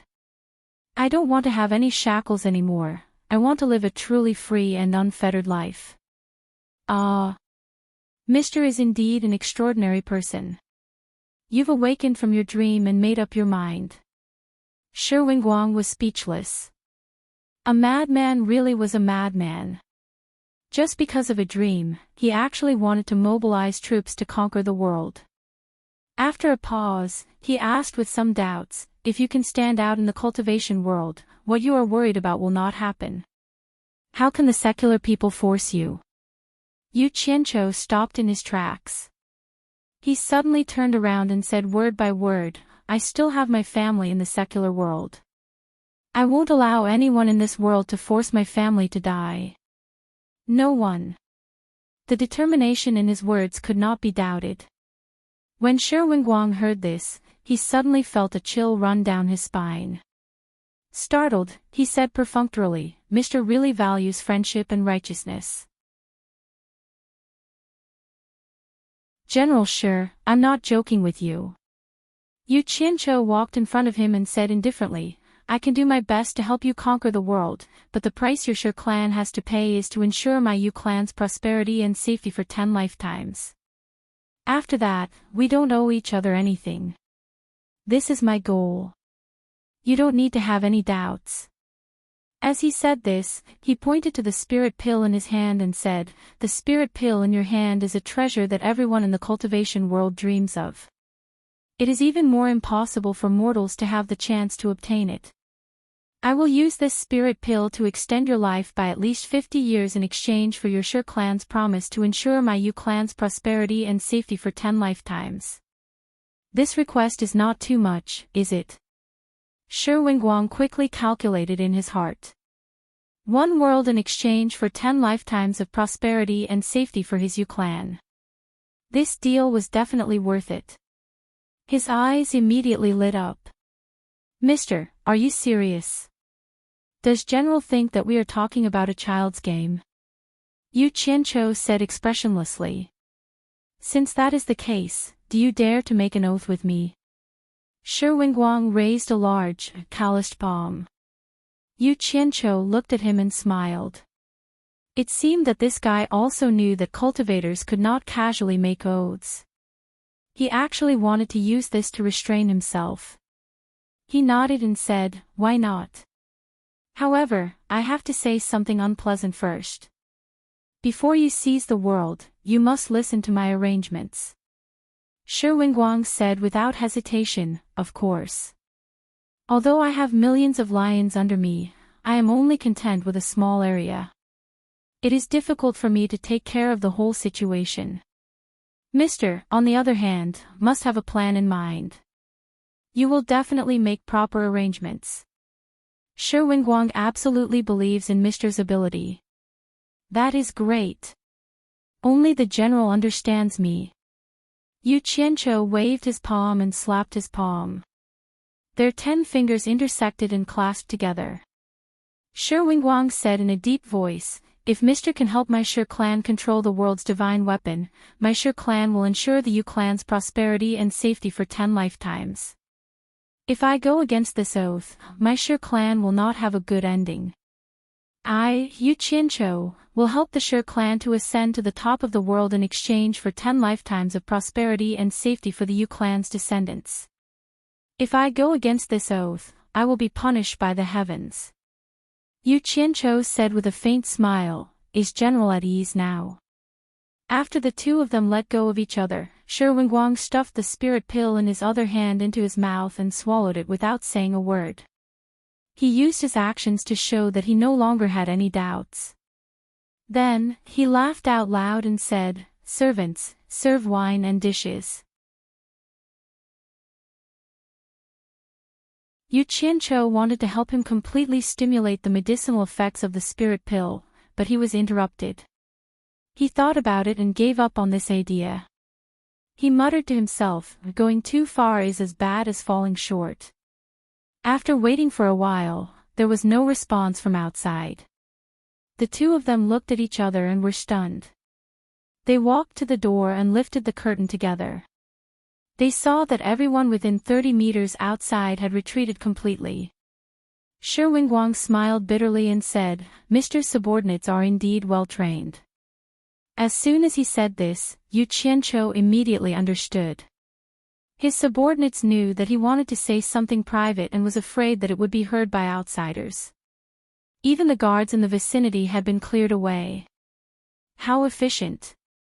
He smiled awkwardly and said, "It's good that there's no one around. I happen to have something that I need General's help with." The two of them looked outside and put down the curtain at the same time. They walked back side by side, and the misunderstanding from before was completely gone. Shi Wenguang asked, "What do you need me to do, mister? I heard that General has many experts who are good at disguising themselves." "I have a group of people who want to use this technique to change their appearance," Yu Qianqiu said. Shi Wenguang was surprised and said, "With Mr. Supernatural Power, isn't it easy to change your appearance?" Yu Qianqiu rolled his eyes and said, "Does General really think that people in the cultivation world are living gods who can change their appearance at any time? Hee hee. That's easy. I don't dare to guarantee other things, but when it comes to disguising, it's not a problem at all. I've been fighting here for many years, and in order to spy on the enemy, disguising is the most common method." Shi Wenguang smiled and asked, "I wonder if Mr. wants to directly put on makeup or use a human skin mask to change your appearance." "You have human skin masks here." Yu Qianqiu was slightly surprised. He had never come into contact with such a thing, and he felt that it was a little strange. When two armies fight, death is a common occurrence. "Naturally, there's no lack of human skin," Shi Wenguang said indifferently. "Ah." Yu Qianqiu gulped and asked, "Which one is more convenient to use?" Although he wasn't afraid, he subconsciously rejected it. Who would like to stick dead people's skin on their face? Of course it's convenient to use a human skin mask. When you don't want to use it, you can just take it off and stick it on again. It's not like makeup. Once you take it off and want to change your appearance again, if you don't know how to do it yourself, you'll have to bring along people who know how to change their appearance, and it's also time-consuming, Shi Wenguang explained. Damn it. Looks like I really have to use that disgusting thing. Yu Qianqiu coughed and said, "Then I'll have to trouble General to prepare a few reliable disguising experts for me. Make sure to keep it a secret and don't let the news leak." The next day, a large tent was suddenly erected in the western military camp. There were more than 60 people sitting cross-legged inside. They were the 30 Special Forces members led by Hong Qi and Gu Qingyun respectively. More than 10 soldiers who were good at disguising were meticulously taking their measurements. For something like a human skin mask, if the size was not suitable, then it would be a big problem. Anyone could tell at a glance that it was a disguise. Ever since Xiangping arrived, he hadn't said a word. Yu Qianqiu didn't care about him. He knew that he was reminiscing about the past, so he pulled an old soldier aside and kept asking questions. "Master, you have to help me make it look better. The nose needs to be like this, and a little higher. Yes, yes, yes, yes, just like this." After constant modification, Yu Qianqiu picked up a picture, shook his head, and praised, "Indeed a handsome and elegant man. Why do I feel that he looks a little familiar?" Shi Wenguang was really speechless. The human skin mask was originally used to hide one's original appearance. It was fine as long as it didn't reveal anything. Why would there be so many requirements? Under normal circumstances, it was better to be as low-key as possible. Who would deliberately make themselves so conspicuous? This guy was really different. Who does he look like? Yu Qianqiu held the picture and muttered. Suddenly, his expression froze, and he screamed, "Damn it! It's that old bastard Nongzhu." It turned out that he had been so focused on making himself more handsome that he had unknowingly chosen the most handsome guy he had ever seen. He had accidentally stolen Nongzhu's innate copyright. Although he only looked 70 to 80% like Nongzhu, he was already handsome enough. Why don't we make some changes and make it a little uglier? The old soldier asked in an inquiring tone. There's no need to make it ugly. Let's just make do with it. It'll be too troublesome to change it. Just make a few more of it according to this style. Yu Qianqiu shoved the picture to the old soldier. The old soldier accepted the order verbally, but in his heart, he was cursing, so you know how to be afraid of trouble. I thought you were going to change it by a few days. The sizes of Hong Qi and the other two's masks had already been prepared. All they had to do was wait for the real thing to be made. Yu Qianqiu looked at the three people in front of him. He took out 2 jade archives and handed one to Hong Qi and Gu Qingyun, saying, "Inside are some people who can help you during critical moments. Remember, rely on yourself for everything. Don't trouble others unless it's absolutely necessary." Yes. The two gladly accepted the order. Yu Qianqiu turned to Zhang Peng and said, "You haven't come into contact with the cultivation world, and you don't have much experience either. Just follow me." Zhang Peng bowed and accepted the order. Yu Qianqiu nodded at the three of them, indicating for them to wait. He then pulled Shi Wenguang along, and the two of them walked out of the tent while talking. You're tuning into the LoveLore Library YouTube channel. We're so grateful for your support, and don't forget to subscribe to join us on this incredible journey through captivating stories. Your generosity through donations truly makes a world of difference, as it's the primary source of revenue that allows me to expand and enhance this channel for you. Thank you from the bottom of my heart for being a part of this adventure.